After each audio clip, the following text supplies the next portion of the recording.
back to a brand new episode of the Pick a Side podcast. My name is Moran, and I'm here with River Brown, Andrew Velez, and Joe Dehls. And this is episode 237.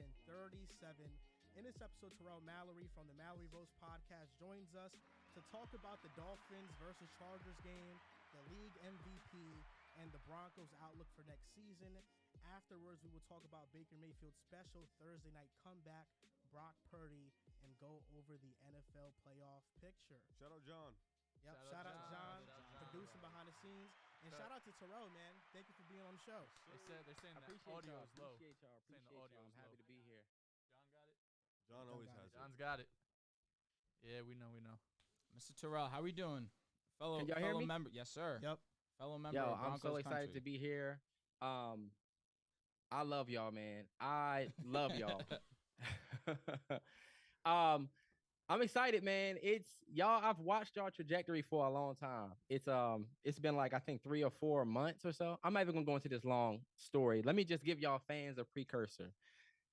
I watch a ton of podcasts. I hate when my favorite podcasts have guests. Don't worry, I won't be here that long. We get back to our favorite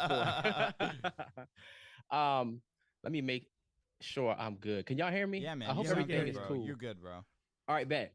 But the way I became a Pick a Side podcast fan is I think I was watching a TikTok where Drew said that his, sleeper running back was Javonte Williams. And I'm like, all right, this guy knows what the fuck he's talking about. Oh, I'm not gonna curse because I want to. Nah, you can curse, bro. Don't worry about it. Do you? All right, cool. This guy knows what the fuck he's talking about. But then I figured out that Drew was actually a Broncos fan. And I said, oh, all right, I'm going to watch because I'm a Broncos fan from Maryland. We are far and few. And you just can't do this. Except 2015, it was a whole lot of us randomly here. But ever since then, I've been a fan, man. And let me tell you, Joel is the reason why I started watching this podcast. Because he just pissed me off. I'm like, yo, I hate this dude.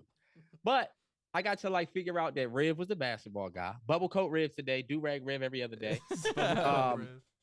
Dehls is sharper than all of y'all. I'm sorry. Dehls sharp.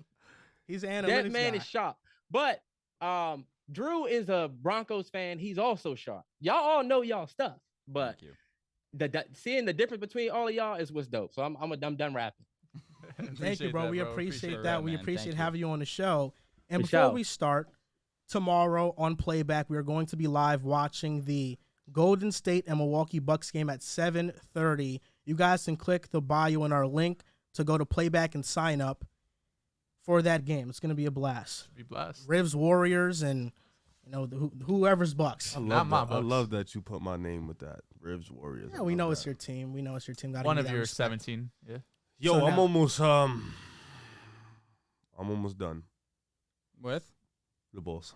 Oh, my God. Almost done with them. You're sounding like him in the Jets. No, it might be.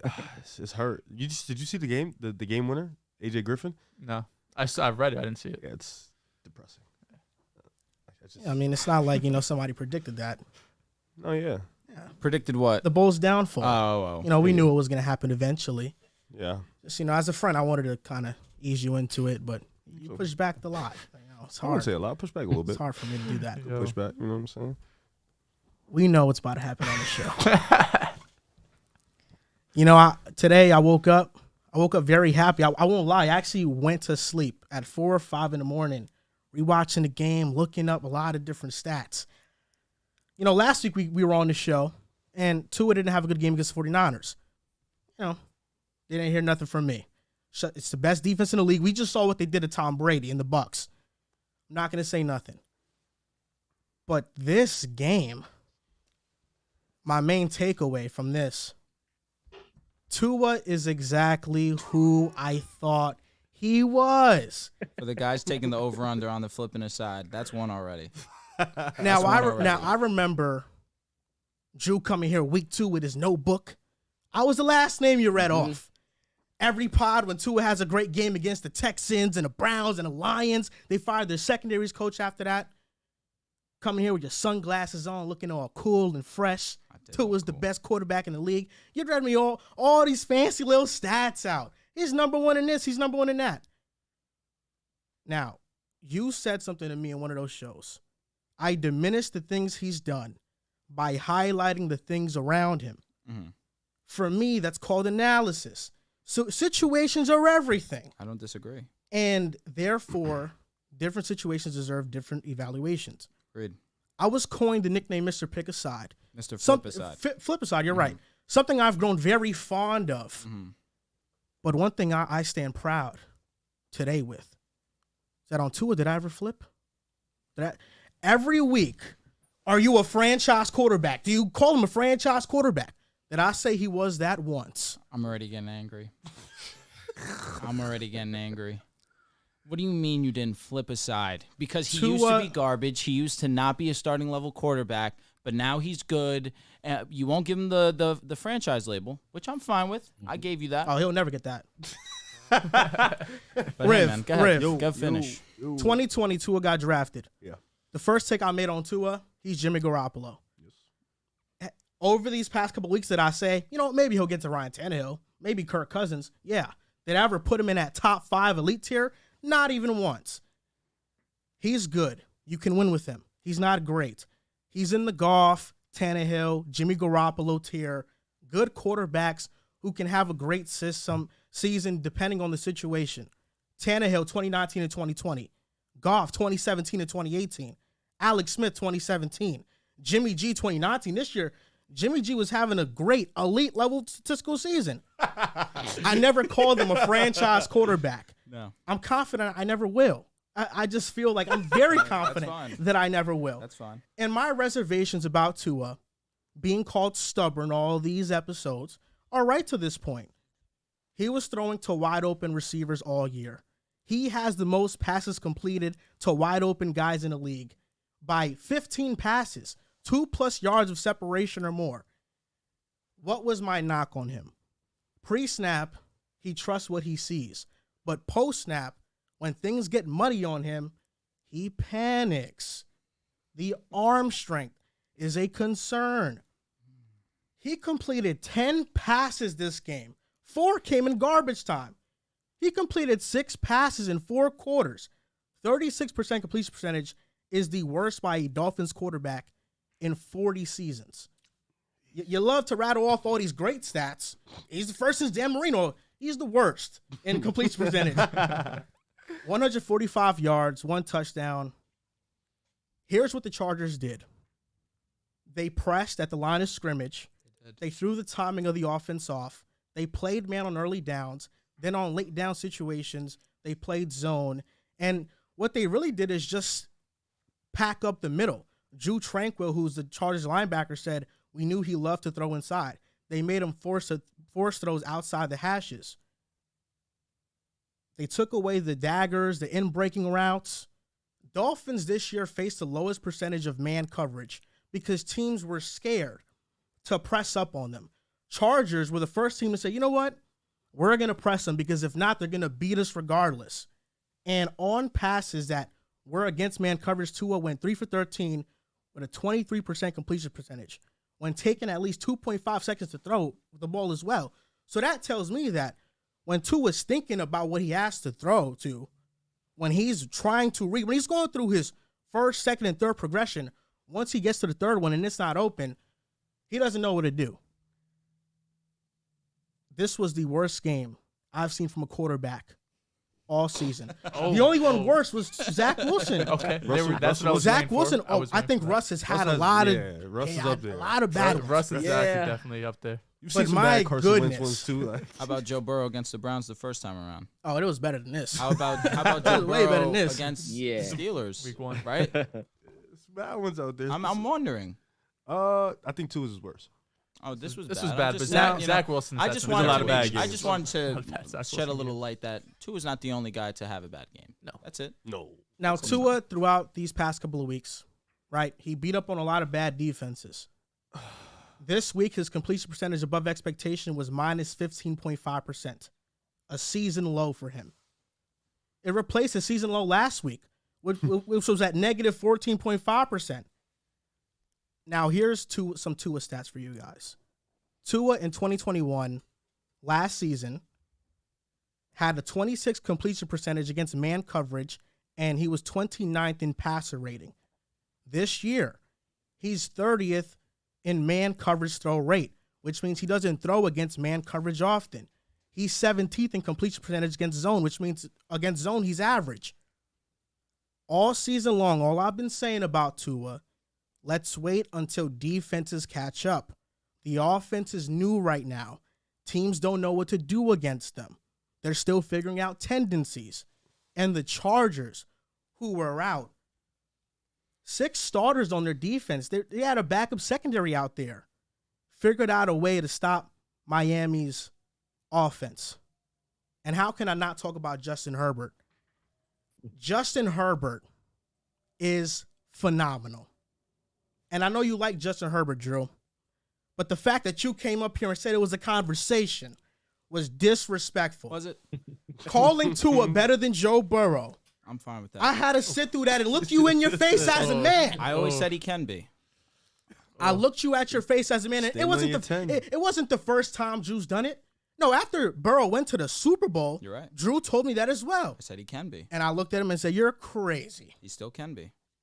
And Joe Burrow this year's having an elite quarterback season. I know statistically Tua is still up there. He's number 2. He dropped down from number 1. It's a shame, man. But we knew what Tua was all along. And Justin Herbert, to have this great of a performance, I really want to give Justin Herbert his flowers. Deservedly so. Season high 367 passing yards. He completed 76% of his passes, which is the 5th highest completion percentage by any quarterback who's attempted 50 or more passes since 2007. He evaded a career high 5 pressures. Now, that's something else Tua can't do. He can't evade pressure like that. You saw he tried to spin around a lineman and he got sacked. I said, Justin Herbert gets out of that right he's there. Done how many times already Joe this Burrow season? gets out of that right there. How many times has he done that already? Keenan Allen, Mike Will back healthy. These receivers get no separation. It doesn't matter because Justin Herbert puts it on the money. He makes the most tremendous 5-yard throws I've ever seen a quarterback make before. Joe Lombardi is limiting him so much. And this season on the run, Herbert ranks first in completions, yards, touchdown passes, and completion above expectation. Something else Tua can't do very well, throw on the run. That's what separates the good from the elite. And we know what Tua is. He's good. He's not elite. We know that. Man, this was a great day. I think for me watching that game, you needed it. I had some jitters after that deep ball to Tyreek Hill. Oh, here the Dolphins come. But then the next drive, I saw Tua miss guys. And I said, you know what? It's Tua. Did he miss guys? I'll sit back and watch this thing play out. Listen, Drew, there's still a lot of season left. Definitely. Schedule doesn't get better. But last week, what I said it was true. On the road. Tua passed the quizzes. But if we're grading this off marking periods, man, the first 2, he passed with flying colors. And the third one, he's flunking bad. Oh, it looks bad. And he's going to Buffalo this Sunday. It's snowy. Saturday. It's a little cold. Ooh, man. I can't wait for this game. 38 degrees out there. He might have to wear the Miami Dolphins beanie you got on right now in that He game. definitely will be. Man, Drew. Listen, I hope he bounces back for your sake. I know you got stock invested on him on Mojo. He dropped me down from 15 racks to 12. I was irate. Good. Because you know what? You don't deserve Although that I money know invested. although I knew Tua wasn't great, I didn't know he'd be this bad. This was horrible. This was horrible. Horrible. Listen, man. Oh, let me sit back. I'm waiting for the rebuttal. Yeah, the rebuttal. Go ahead, Drew. Listen, to call it very straight, Tua was not great yesterday. But it's bigger than just Tua, of course, because Tua is the quarterback. You get majority of the responsibility when you're great, but when you're bad, of course, you get a majority of the responsibility as well. So, of course, completing 35% of your passes is never going to do it. But also, prior to this game, it was common knowledge the Chargers were deficient against the run. In the first half, they only had 8 attempts. Jeff Wilson did get banged up. Raheem Mostert, 11 carries on the game. 30th in DVOA against the run the Chargers were prior to this game. It just did not seem as if they wanted to run the ball. You mentioned the yards of separation. Tyreek and Waddle have been getting open all season. They have one game of not getting open. I can't really be all too upset at them. Tyreek has been arguably the best receiver in the game this year. Jettis is right on his heels for sure, your boy. And Waddle's been money up until this point. Last year he got hurt. It looked as if he just didn't have that same burst yesterday. The boys couldn't separate. And even still, Tyreek Hill was able to get into the end zone. He's just a special player. 2 times. Facts. They were getting a lot of pressure on Tua. You said that Tua doesn't have great pocket presence. I strongly disagree with that statement.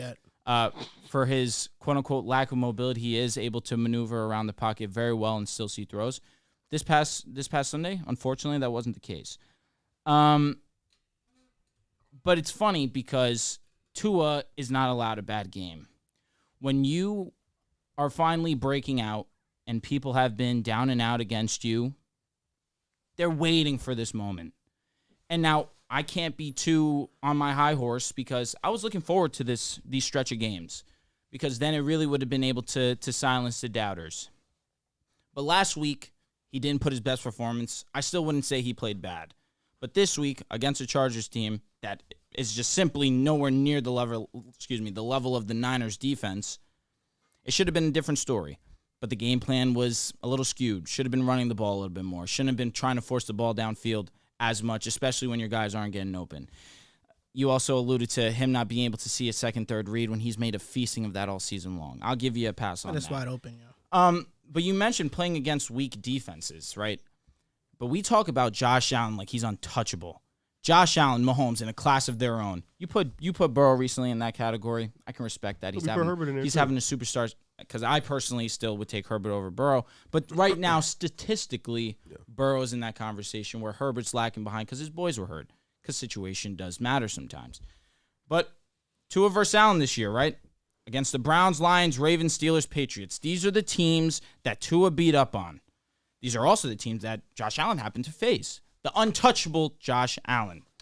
61% completion percentage from Josh Allen, 262 yards per game, 7.75 yards per attempt, 10 touchdowns, 3 INTs, 97.5 passer rating. This is Josh Allen, right? This is the cream of the crop. Why are you attacking Josh Allen? I'm not attacking him. I'm just highlighting how Tua against these trash defenses was 11% better than him completion percentage-wise at 72, averaged almost 70 yards more per game at 333, a full yard more in yards per attempt, 8.96, basically 9, 14 touchdowns, 2 INTs, 120 passer rating.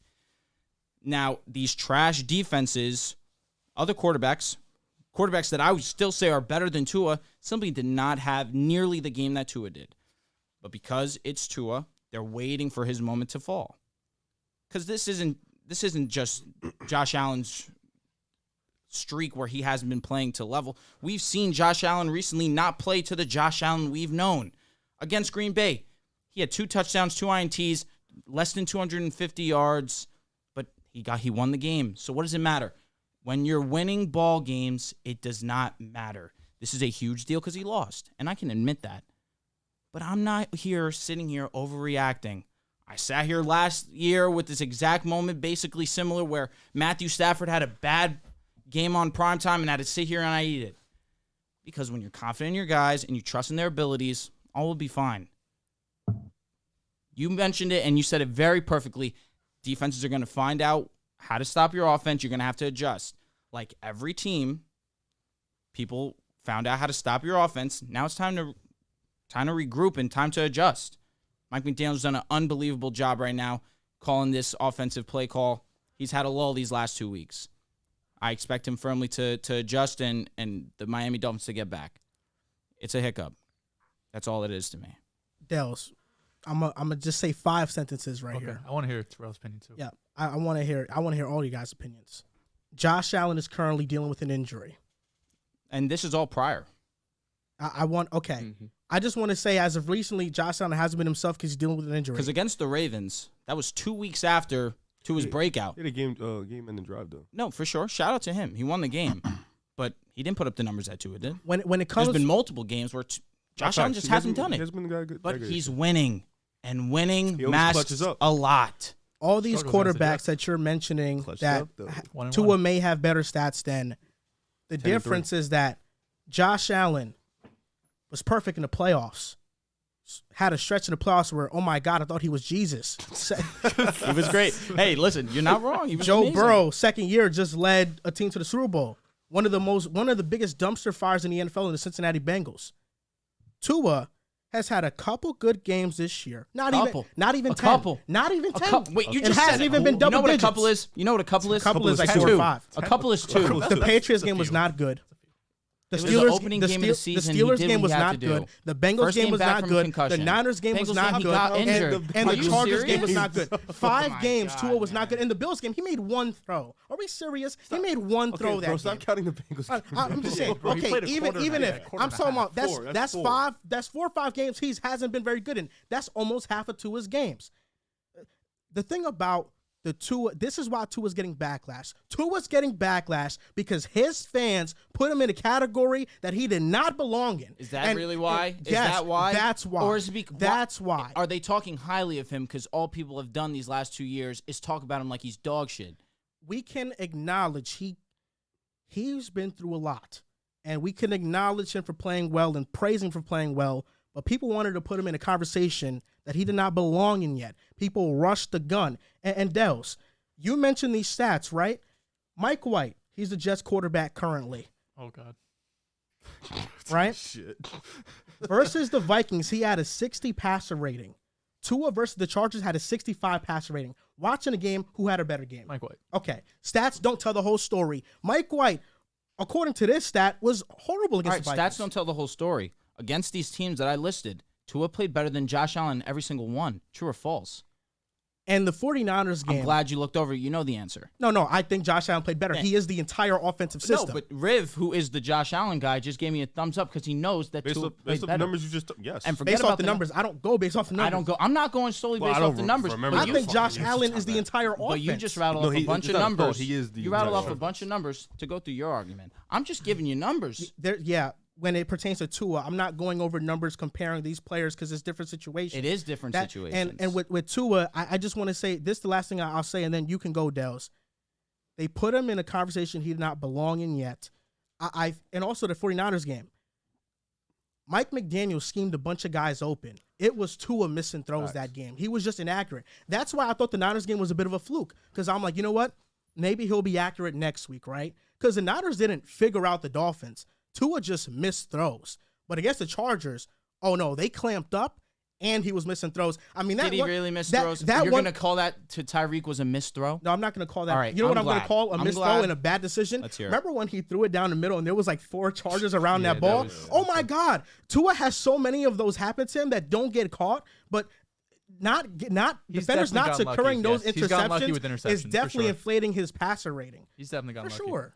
Terrell, I would like to hear your opinion on Tua. I'll go after you. I want you get you involved. All right, bet. Tua from the beginning, like this is what I'll say. It was a lot of unnecessary Tua smoke this offseason. I think everybody had a great time with the he underthrows, he does this and that. People had a great time with that. And coming into the season, the boy was on fire. Like, we saw a complete flip though, because the way people talk crazy about him and he didn't deserve it. Drew, I love you, bro. Love you Bronco, too, man. we bleed the same orange blood, but people kind of got a little crazy with the Tua love, especially. And I got a question for y'all behind this, because I do think that there's still more that remains to be seen with Tua. I don't think these 2 losses mean that the Dolphins are frauds or whatever everybody's running with. What I do think is there's more to be seen. And my question to you guys, that I guess, Dehls, you go ahead and start, would be, what role does McDaniels play in these losses? Or are we just going to put it all on Tua? Now, I agree. Street Volume 2 money shot right now that he's cooking up, because Herbert went out there and just looked more poised. He looked like the clear better QB when it mattered. It wasn't like via the stats. It was, when it mattered, he looked better. But I don't think that's a super slight against Tua. But my question to y'all is, what role does McDaniels play? He's a new coach. I watch every episode. Y'all was talking about coach of the year. Now, last year they went 9-8. with the schedule that they have left, I'm not saying they're gonna go 9-8, but do we still think that this Tua McDaniels duo is as what it is? It still something there, or is it the air they 8-5? freshener starting to go away? Or It's what do y'all think about that? It's a fair question for sure, and we talked about it on last week's episode. We had tiers of AFC teams. I think all had, or at least us three. I think Drew had the Dolphins in tier 1, but we had the Bengals, Chiefs, and Bills in tier 1. I had the Dolphins in tier 2. Drew, asked me why I had them. And you had them in tier 2 as well. Asked me why, and part of it was because we haven't seen it from Tua for a full season. This is Mike McDaniel first time being a head coach, and you still have, although Tyreek and Waddle have been fantastic all season, the best wide receiver duo in the league. 730 people. Damn. Been the best wide receiver duo in the league this season. You still have to see, once defenses figure this offense out, once defenses take away that first option and things aren't wide open for the Dolphins, what does this offense look like? And I've kind of been in between you two, pause, this whole season, because Drew over here, we know he's the Tua guy. Joel, the biggest Tua hater probably on planet Earth, and not to call you a hater, but am I a hater or am I a truther? However you want to put it, You're you're a generational hater for Tua for sure, because you make excuses for a lot of quarterbacks. You never make it for It's Tua. only for Zach Wilson.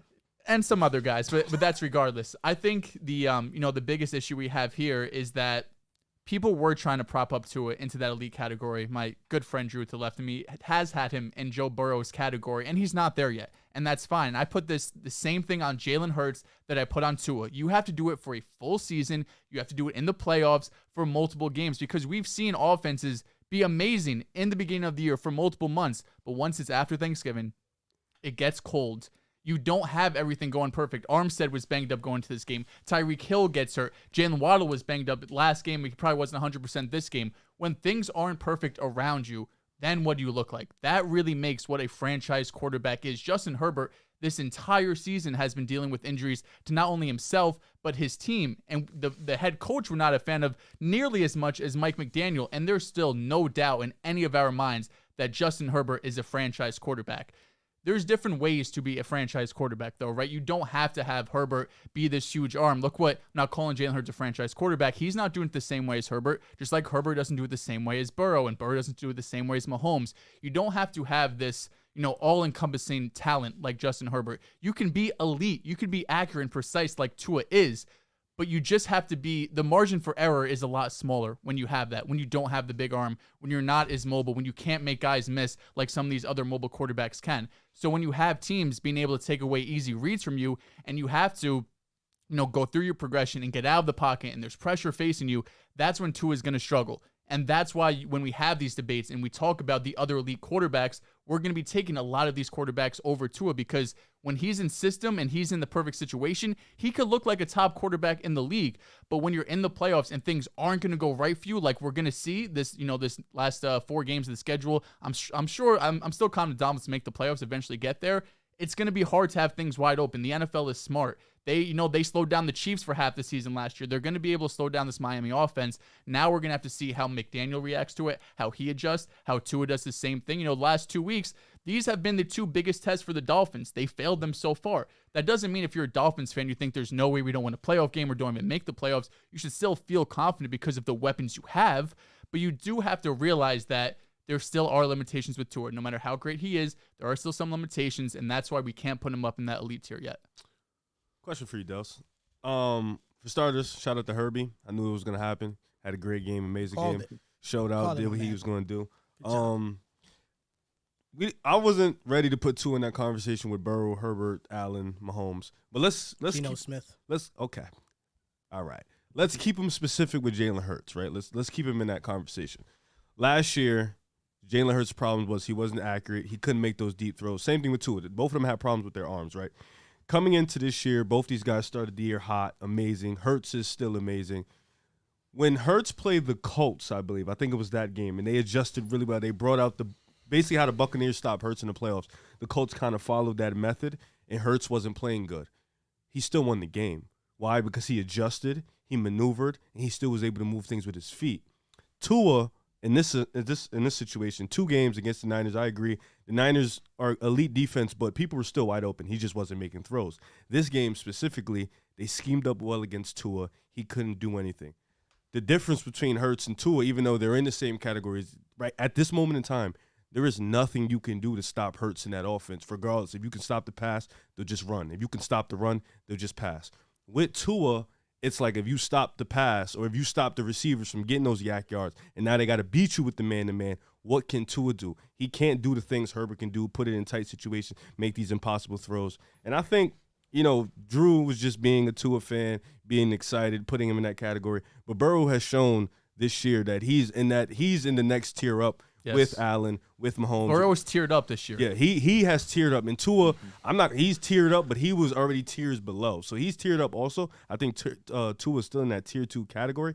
But comparing him to Joe Burrow was kind of crazy in a sense. And now we've seen it against these two defenses. When the lights are bright, Tua has not performed, and that's okay. He's not ready for that moment yet, but he's still young. Like Joel said, this is a first-year offense. Mike McDaniels, this is a first-year coach for him, so this is still a young process, but it's okay to admit that Tua is just not on Joe Burrow's level. And it's about bouncing back. We've said one of Tua's best qualities is his resiliency, being able to come back, whether it's a bad game, a bad drive.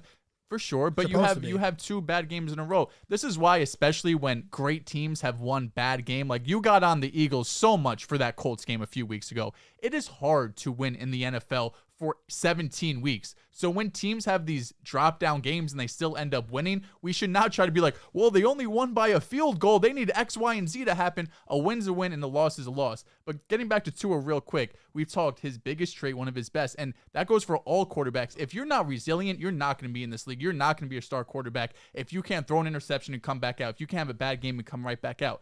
We have agreed that Tua's one of his best traits is his resiliency. He stays pretty level-headed. Whenever he has bad moments, I feel like he's able to come back in and overcome it.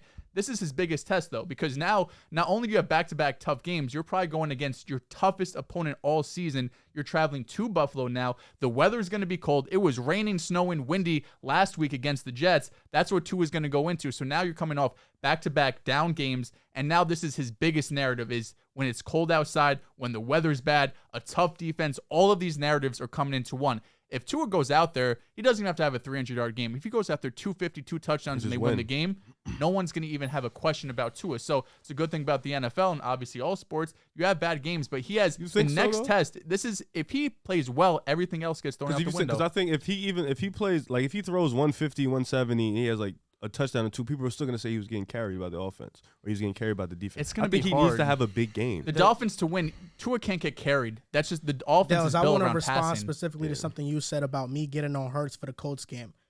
That was talking about Tua, but go ahead. Yeah, I know. But if we're ranking Jalen Hurts games all season, that's at the bottom of the barrel. It is. When it comes to the Eagles, they are so stacked at every position that it has been easy for Hurts this year.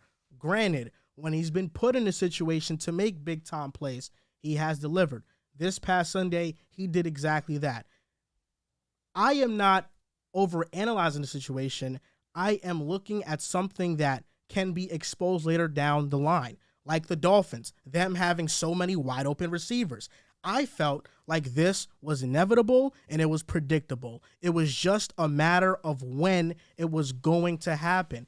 And to answer to answer your question, Terrell, about Mike McDaniel and his coaching, yeah, he gets some blame, but for me, not the most of it. Tua gets the most of it because he's the one that's playing bad. And all season long, when me at this table, I'm saying Tua has McDaniels. He has these 4-3 track star wide receiver 1 guys that are wide open. They're running wide open. And when they're not open, they're taking up so much attention that Trent Sherfield is open down the middle. It's easy for Tua. Comparatively to other NFL quarterbacks, he is making easy throws. And when defenses the past 2 weeks, specifically the Chargers and the Steelers in that game too, took away the easy button, what does Tua do? They took away the easy button, and Tua couldn't advance to the next level. He couldn't rise up in difficulty. He stayed at easy. So McDaniel doesn't get the blame because all year long it's been Tua's the most important. Oh, they're 0-3 when he doesn't play, this and that. So when Tua plays bad, yes, he gets most of the blame, 80% for me. 80% for me, no doubt. 30-19. They threw a bubble screen to Tyreek Hill. If that's Justin Herbert, that's not happening. If that's Mahomes, that's not happening. If that's Burrow, that's not happening. We're throwing this ball down the field and moving the chains. But McDaniel, to me, in that moment, didn't trust Tua so much, they threw a screen in that situation. 3rd and 19, you're nitpicking. Mahomes, 3rd and 19, when they're in this situation, they go for it. But Tua's not Mahomes.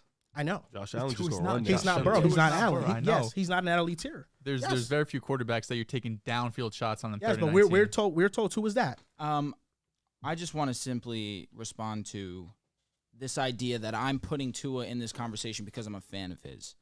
That has absolutely nothing to do with it, and for the fact that he's been playing amazing this season.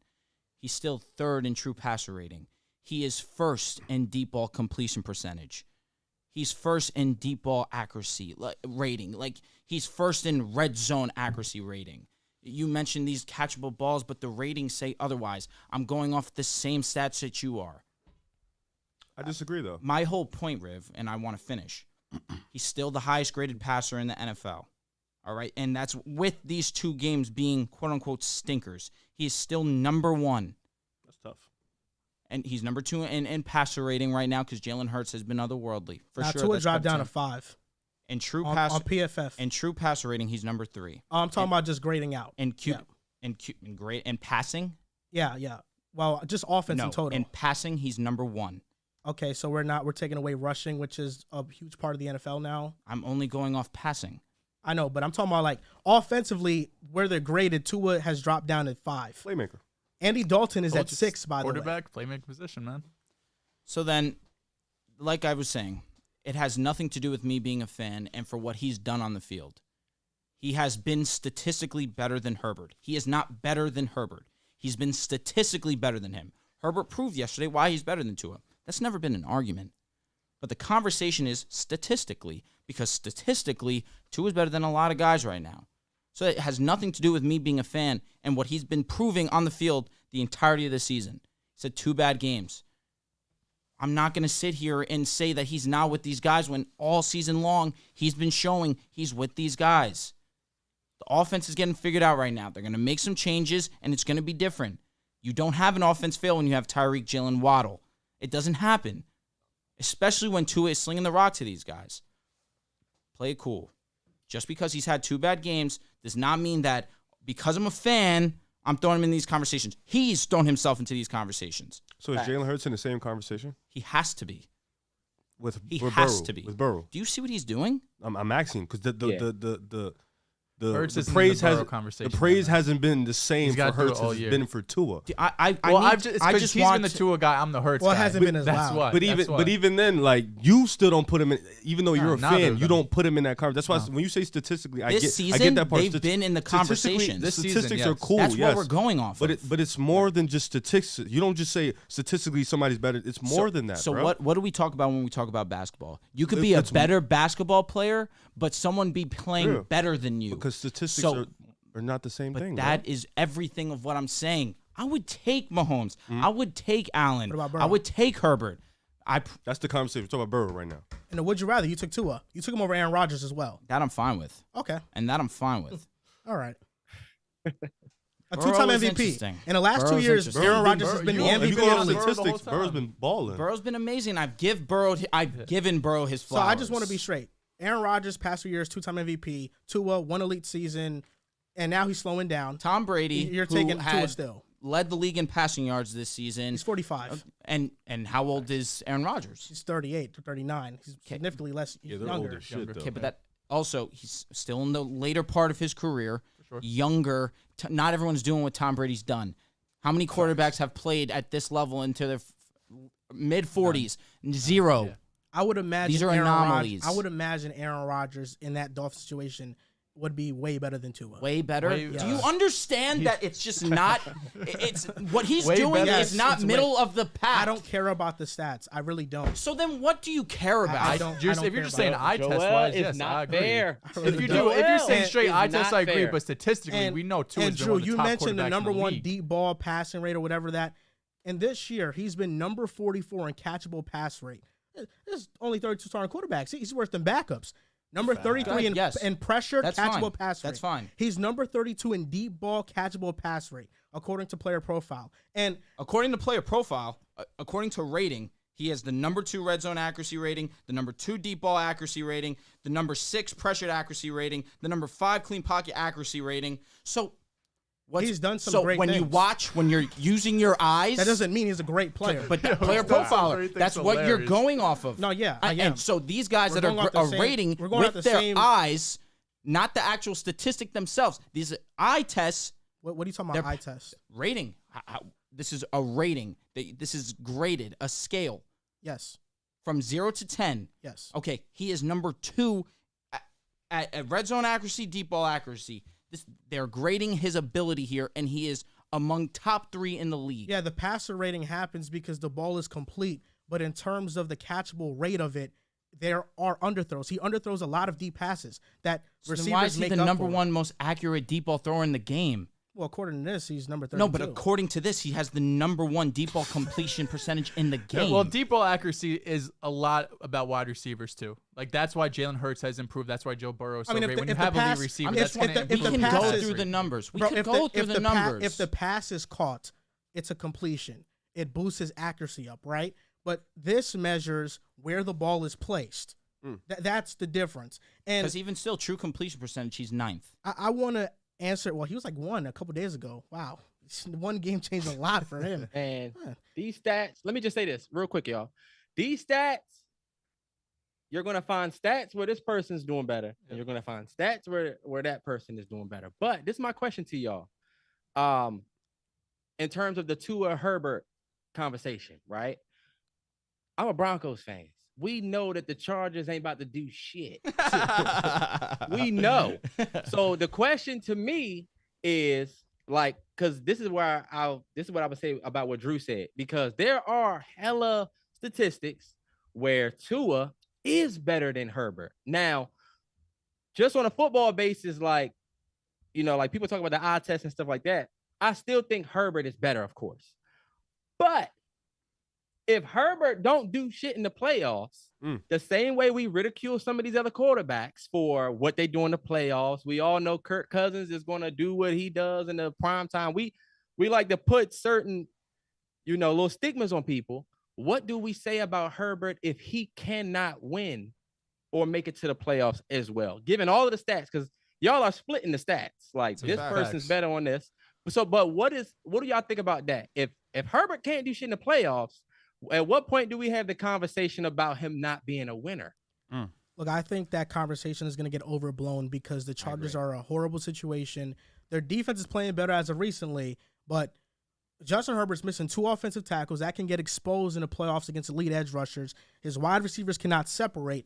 Justin Herbert has to be Superman to win games. Even in the regular season, he has to be Superman. Tua just got to be like Robin. I'm going to be honest, Terrell. I think he just got to get in first. He does. That'd be a big step for him. Yeah, just to get in is the first step, and then you worry about the next stuff later.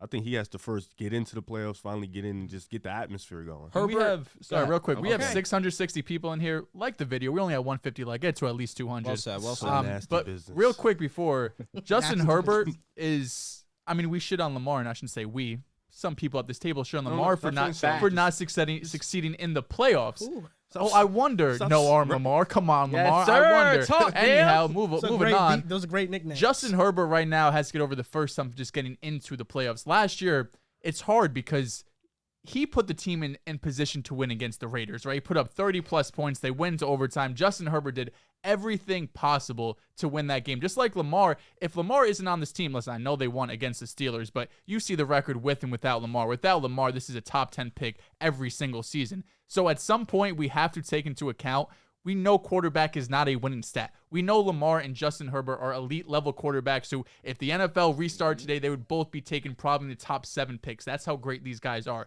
It's the team, for the most part, that has been holding them down. Listen, Lamar didn't have the greatest playoff performance a few years ago. He got a playoff win over the Titans. I know he ended up losing to the Buffalo Bills, but even still, these are 2 guys that no matter what you want to start with your franchise with, right? So just because they don't have a playoff win, they have one bad playoff game. These guys are 23, 24, 25 years old, right? You don't even reach your prime for a quarterback until you're in your late 20s. That's when, you know, Mahomes, it took 2-3 years for him to even process mentally to the level he's at now, and he's still getting better. So I think for Herbert, being able to get over that hump is going to be big for him. But you're always going to have people shitting on him because he's not succeeding in the playoffs. But that's just where we kind of change the narrative between, okay, is Justin Herbert an great quarterback or an elite quarterback? Because we already know we put Mahomes in already one of the best of all time categories. We have Josh Allen on one of the elite, even though he hasn't even been to a Super Bowl yet. So Herbert still has a ways to go, but I think the conversation just has to change that we know these quarterbacks are great. You just need in football 11-on-11 game. You need a whole great team around you to win multiple games in the playoffs. I think Herbert is there already. I really do.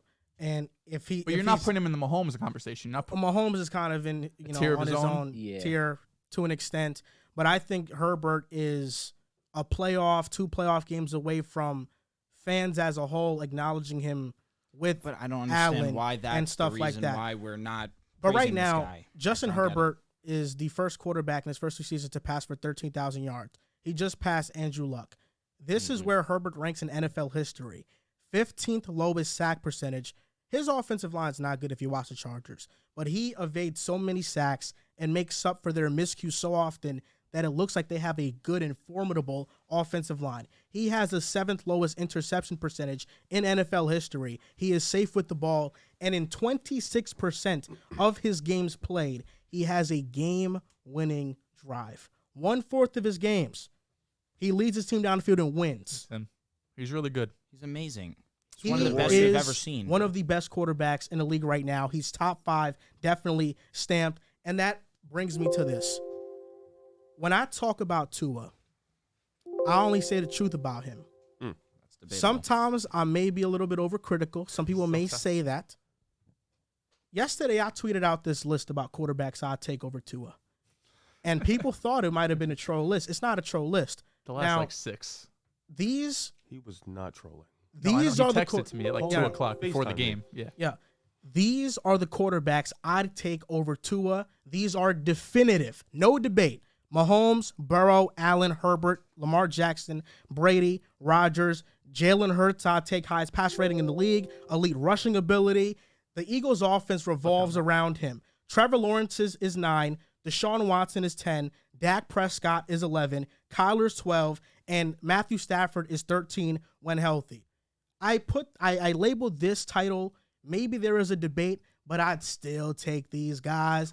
Justin Fields, his ceiling is infinitely higher. Yes. No doubt. Number 15 is Kirk Cousins. Before this season, he had 3 straight 100 passer rating seasons. Number 16 is Tannehill. He's had 2 elite quarterback level seasons in 2019 and 2020, and right now he's still playing great with limited weapons. Number 17, Geno Smith.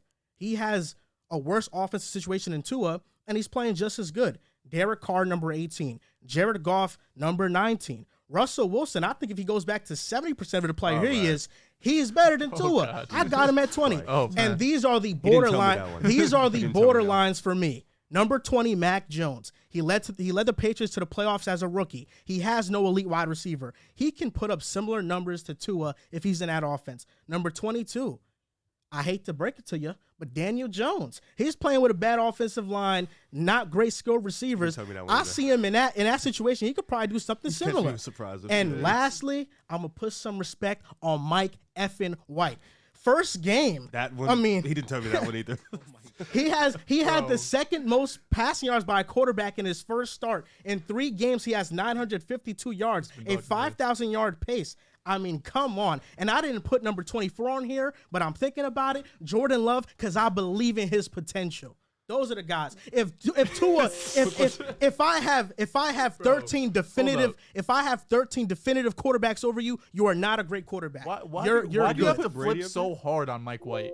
Why can't we find a happy medium on Mike White? Why does it go from Zach Wilson start over him to now he's better than Tua off of 3 games? Like, I never said he's better than Tua. Well, you said you would take him over Tua. I said it's borderline. Regardless, if he's even in the conversation as Tua. I saw Mike White do something against the Bills that I don't think Tua could do. Take big-time hits and still throw dimes down the field. It's hard to argue that. Tua didn't beat him?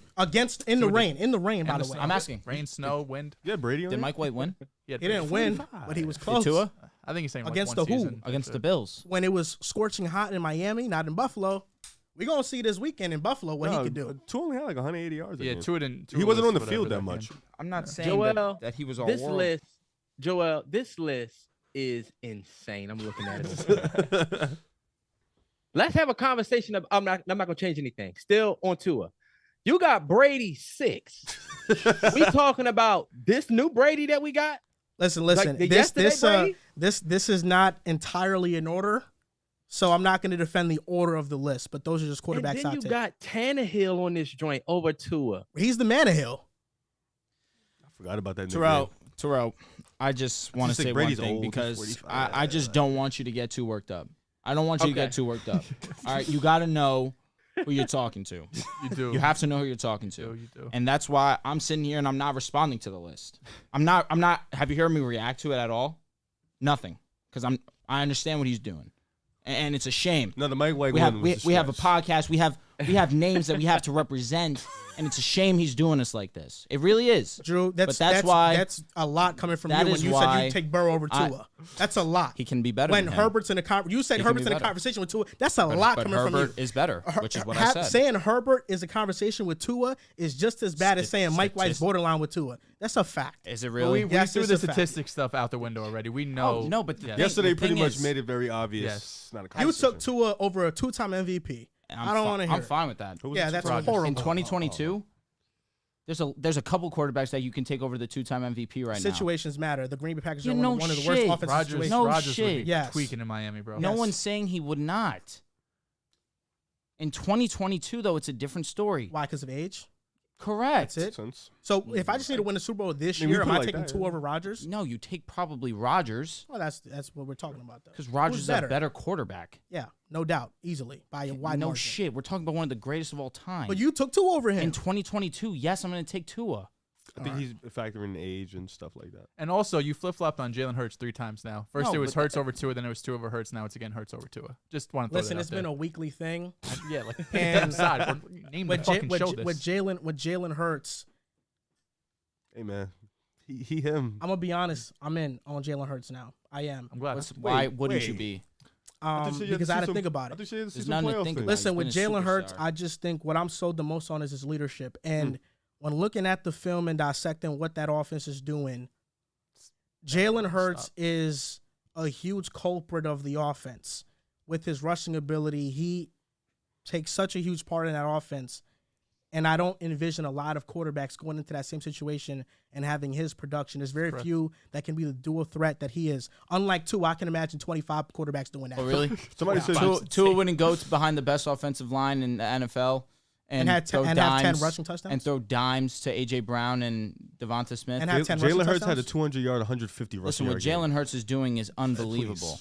Yeah. What he's doing is unbelievable. Probably not many quarterbacks can do what he can do, just because they don't have the rushing ability. Understandably. Jalen Hurts is a top Somebody rusher in said the you would take NFL. Arch Manning over Tua. Is that fact? Arch Manning. That's before my time, but the last name Manning, you already Arch, sold. coming out. The nephew. I don't want to put that much pressure on the kid. I think he's going to be a freshman going to Texas. I don't want to put that much pressure on the kid. a dog. He is a dog, yeah. No, we pivoted to Jalen Hurts a little bit, so let's about just it. get into this topic. Who's the league MVP today, right now? Jalen Hurts or Patrick Mahomes? Dehls, you're a Hurts guy, so I want to hear your answer on this. Your unbiased answer. Maybe it's biased. I don't know. I'm always unbiased. I'm the unbiased person in the show. It's kind of my thing. No, you are. I love you for that. Smiley face. First of all, I'm just happy my guy Jalen Hurts in this conversation for MVP. Now, I was a big Jalen Hurts guy. I would be lying if I said I thought he was going to put up MVP numbers this year. I thought gradually throughout the season you would see him become that franchise quarterback everyone wanted and eventually win a playoff game this season. But what he's doing this season is beyond my expectations. First of all, we got to talk about the Eagles as a team. Number 1 scoring offense. They have 5 games of 35-plus points. To compare that to Patrick Mahomes, the Chiefs have done that only 3 times. The number 2 rushing attack in the NFL. That is a huge part of Hurts' game. Almost 700 rushing yards, second on the team just behind Miles Sanders. Obviously, the best record in the NFL. And I think one of the biggest things you have to really give Hurts credit for is his toughest test of the year, right? To bring up Tua again, his 2 toughest tests this season, his last 2 weeks, he hasn't really lived up to par. So far for the Eagles, week 2 versus Minnesota, won by 17. They had almost 500 total yards of offense.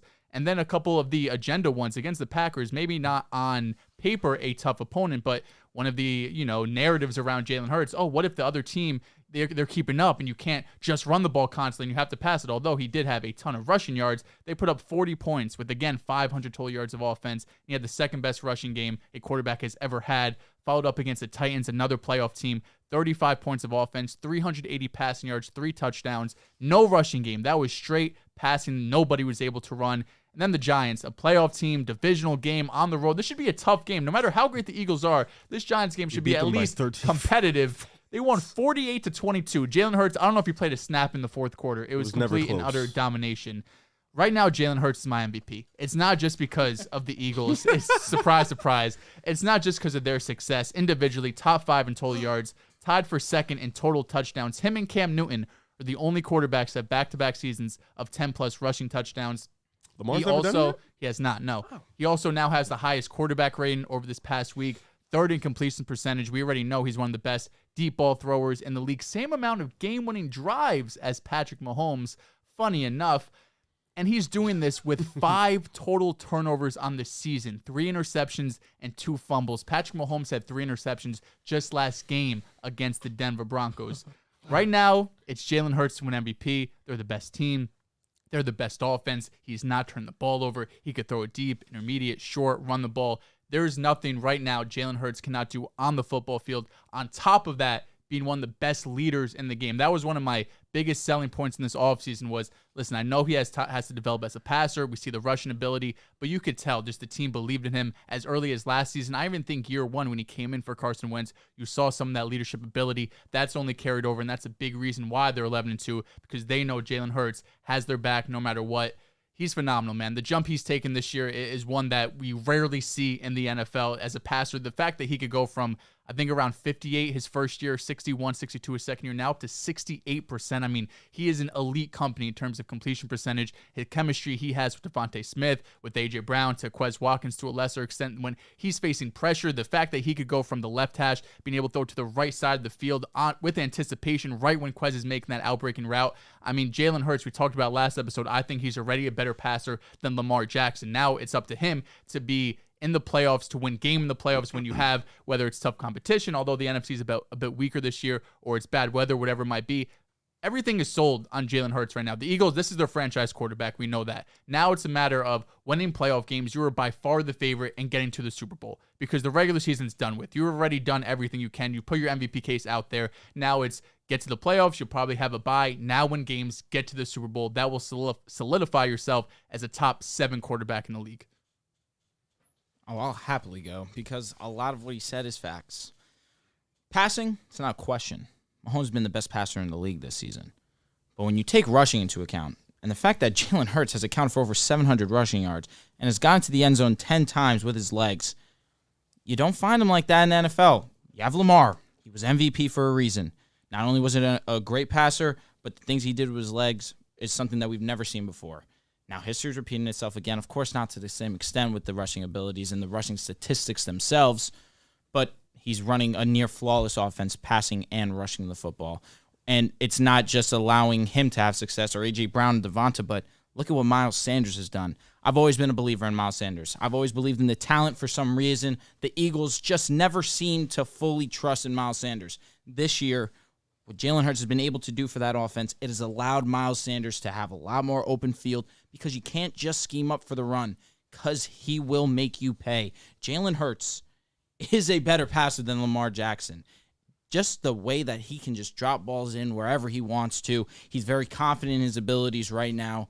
And when a player is confident in himself, especially a team that's winning as many ball games as the Eagles are, it's going to be very difficult to knock him off that horse. Number 1 seed in the NFL right now. They have the best record in the NFL. I just don't see it teetering the opposite way. He's really going to have to turn the ball over a bunch. That statistic that Joel threw out at you is the one that I feel like is going to be the deciding factor. The fact that Jalen Hurts has 3 INTs on the season and Patrick Mahomes just threw 3 INTs in one game, I think that right there is going to be the big reason why Jalen Hurts walks away with the MVP because he limited the turnovers. And 2 of those interceptions weren't even really his fault. Like those tip passes or something like how many really weren't Mahomes' fault? This past weekend, though, I would say all 3 of them were either good plays by the defense, but still they were on Mahomes. Love to make excuses for Hurts, man. Well, at the minimum, no, it's all right. Making Hey, excuse for 2 interceptions in at the minimum, 13 games. I said it's not his fault. Well, they're tip passes or the three, drop. I was going to say, of the three, the one that really stands out at you that should not have been an INT was the dime that he dropped into A.J. Brown against Washington. For me, I came up with cases for both players. I think you guys rattled off a lot of good stuff from Jalen Hurts. From the pocket, he ranks first in completion percentage, first in touchdown interception ratio, first in passer rating. The case for him is one sentence. He has the best numbers on the best football team. That's really what his case is, I think, when you crunch it down and just summarize it. I have a hard time not giving this award to Patrick Mahomes. I really do. Understandable. He's the best player in the NFL. He is. And Jalen Hurts, coming into the season, the entire NFC East had cupcake schedules. That's why we saw the Giants get hot. We always knew they were frauds. The Commanders are now getting hot because their schedule is lightened up. They're a good team. They're more real than the Giants. That's what I'll say. Their defense is amazing. They're more real than the Giants. And I remember we had this Giants and Jets debate. You know, that's aged perfectly for the New York Jets, baby. Has it? The both of y'all might not make the playoffs. But our defense is elite, and the Giants' defense is trash. But you both might not make the playoffs. So the Where's argument where's really the is brighter irrelevant. I'm with you. But Daniel Jones over Zach Wilson did not. Now, with that being said, Can be right about everything, you know? It's true. the Eagles haven't had a great schedule, and week to week, I have been waiting for the Eagles and Jalen Hurts to face a team that can challenge them, that can take them off their game, and it hasn't happened that often. It really hasn't. To the point that I'm getting to the point that I feel like the Eagles are gonna cakewalk the NFC. I mean, I feel like there's a trail of flowers, of petals waiting for them to the Super Bowl because the NFC stinks. There is no team that is as complete as the Eagles. Agreed. The Cowboys are the only one, Right. and they have flaws. And then the Niners, and their starting quarterback is Brock Purdy. We'll talk about him later. Purdy. The Chiefs came into this year with the toughest schedule in the NFL. That's why a lot of people had them missing the playoffs. Mahomes this year has the most total touchdowns. He has the most passing yards. He is first in EPA per play. The Chiefs are first in EPA, first in drop back EPA, while the Eagles are first in rush EPA. The Eagles are fourth in drop back EPA. And Mahomes' EPA per drop back against the Broncos is what Jalen Hurts' was for the entire season, and Mahomes had 3 interceptions. But he also had 352 yards, completed 66% of his passes, and had 3 touchdowns. Solid. Not only that, but Mahomes has had to carry a team that's defense is 25th in DVOA. It's dog shit. Patrick Mahomes does not have a complete roster. We're seeing him do what he did back in 2018 as a rookie when their defense was dog shit and they faced the Patriots and still almost beat them. And had it not been for a D Ford offsides penalty, Mahomes is going to the Super Bowl in his first year as a starter. Thank God. The Chiefs' remaining schedule is the Texans, Seahawks, Broncos, and Raiders. You're going to see the Broncos again. Tough game. And it sucks for Mahomes because he's having such an elite season. So is Hurts, rightfully so. But Mahomes was not allowed a game where he had 3 interceptions or else he was going to lose the lead in the MVP race. We now see Hurts as the betting favorite. I do believe, just based off the remaining schedules, the Eagles have the Bears, the Cowboys, the Saints, the Giants. I mean, those are 3 statistical gimme games. Like, he's going to feast on every team outside of maybe the Cowboys. Hurts should be the MVP just based on his remaining strength of schedule, but my MVP, the best player, the most valuable player in the league, is Patrick Mahomes. Yeah, that's not who they give the MVP award to, because then Mahomes would MVP for the next decade. It's, like you said, the best player on the best team, which is usually a quarterback, which is Jalen Hurts this season. I don't disagree, because if you want to be literal, who is the most valuable player, it's going to be Mahomes. But we know that's not how the votes go in any league. Like, we see that in the NBA. LeBron should have fucking 12 MVPs at this point if that's the case. But it goes to the best player on the best team. That's why this year I think Jalen Hurts is going to get it. Don't get me wrong. Mahomes has a great chance. Right now, I believe they're 2 seed, though, right? Bills, I think, are right now the 1 seed. True. So if they get the 2 seed especially, and Hurts has not only the stats, but also the best record and the 1 seed in the NFC, that's just another, thing you're going to tick off that goes in Jalen Hurts' favor. Go ahead, Terrell. Let me say this. I'm about to shake the table a little bit. Piss some folks off. The Eagles are, I'm not going to say the F word. Stop. Let me tell y'all the truth about these Eagles and Jalen Hurts. Number one, I hate Patrick Mahomes in the sport, not as a person. But I hate Patrick Mahomes more than probably everybody on earth. Like, I hate him. We're going to have a conversation. This man is the MVP, and I'm going to tell you why. The Eagles, I'm not going to say that. You know what? The Eagles are frauds, and this is going to age like wine, hopefully. It's not. I'm telling you it's not. Let me tell you this about the Eagles. The Eagles should not have lost a game this year, but let's keep it all the way 100 about Philly. Jalen Hurts, this schedule that you have is ridiculous, but this is what we're not going to do. Because let me tell you this, that game against the Lions, 38-35 shootout, let Dan Campbell and them boys win 3 more games, and then y'all see them in an early matchup. It's going to be a shootout because the Eagles are noodly, bro. They noodly. And I'm going to tell you why. I let Riv sit on this podcast and say, yeah, the Commanders game was weird. Riv, hold up. They went out there joint and got washed. And let me tell you this. Denver got going back to the MVP conversation. Damn, I'm blanking. I got it. Motherfucking Pat Mahomes has the most, and we knew this going into the season. Juju is a TikTok dancer. Pacheco, we didn't really know what we was going to get. The young boy Sky Moore, we didn't know how that was going to turn out. And then who else does he have? Does he have MVS? He's got MVS. Yep. AJ and Devonta, if they go to the Chiefs, then they're easily wide receiver ones, if you ask me. Number 2, this Patrick Mahomes got 1,000 more yards passing. He has 10 more passing touchdowns. I'll give Jalen Hurts the rushing. Thank you. But at the end of the day, I feel like it has been way tougher for the guy that I hate, Patrick Mahomes. He's had a way tougher schedule this year than Jalen Hurts. Jalen Hurts, hold up. Let's just keep it 100 about the Eagles because I'm tired of this. The Eagles went out there joint against the Texans and looked a little shaky. It was shaky at first. And I was like, all right, this is the first time we got to see the Eagles look a little weak on defense. Then y'all went out there against the Commanders, and it was bad. It was bad. I don't care what y'all say. I'm not putting it all on Jalen Hurts, but you the quarterback. The quarterback gets all the credit when you win, and then they always don't get no damn credit when they lose, except unless if you're a certain quarterback in the league. Talk to him. But then y'all go out there against the Colts, and you got a nail biter versus the Jeff Saturday Colts. Jalen Hurts ran the touchdown. I'll give you that.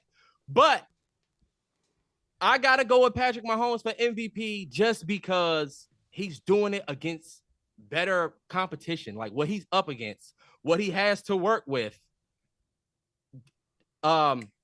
Kelsey is a beast. The fact that y'all can just come out on a 3rd and 1 and do a QB sneak because you know you're going to get it. It's almost like everything is better for Jalen Hurts. Pat Mahomes, even though I hate him, I was counting on the downfall of the Chiefs this year. I was so ready for them to be trash. He's talking. I needed another Broncos fan on here, man. I'm telling you, we were ready. We was like, oh, Tariq gone to Pat Mahomes, you can kiss it goodbye. But I don't want to harp too much on my Eagles are frauds take, but let me just tell you something. Quick question, Terrell. Y'all better. Okay, go ahead. Who can beat the Eagles in the NFC in the playoffs? Let me tell you something about that young boy who was what they call him, Mr. Irrelevant, and that defense that they got in San Francisco that'll show up in Philly and do damage. Let me tell you about that Washington Commanders team that already know how to go out there and knock the Eagles we're not off. Doing this, Who else? The Dallas Cowboys ain't gonna win shit. We go. The Dallas Cowboys ain't gonna win shit. But see if they can't go out there and snatch one from the Eagles. I'm just saying so that's Eagles, 3 teams. Yo, the Eagles. He mentioned the Lions.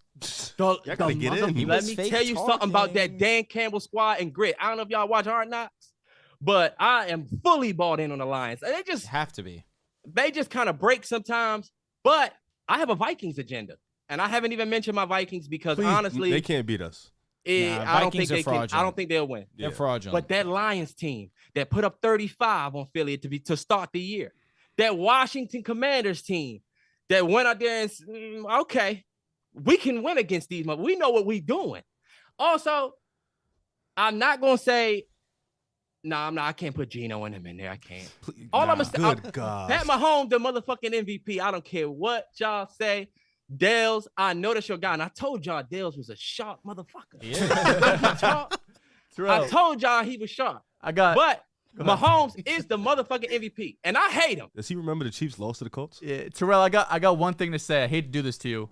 The Chiefs, in terms of opponents' win-loss record, have actually had the easiest schedule in the NFL. Would you believe that? Man. The Eagles are 19th. So it hasn't been hard, but it hasn't been a cakewalk. It's been Kyler middle Murray of the pack. got carted off. Yeah, I heard. But when you look at what the Eagles got the best roster in the league. They do, for Easily. sure. But we also talked, we talk about all the time, you put, 100 quarterbacks into a situation, how many doing well? Not a lot of quarterbacks doing what Jalen Hurts is doing in this situation. I know the line, the weapons, I get it, but he's been accurate. Deep ball's been great. The rushing's been great.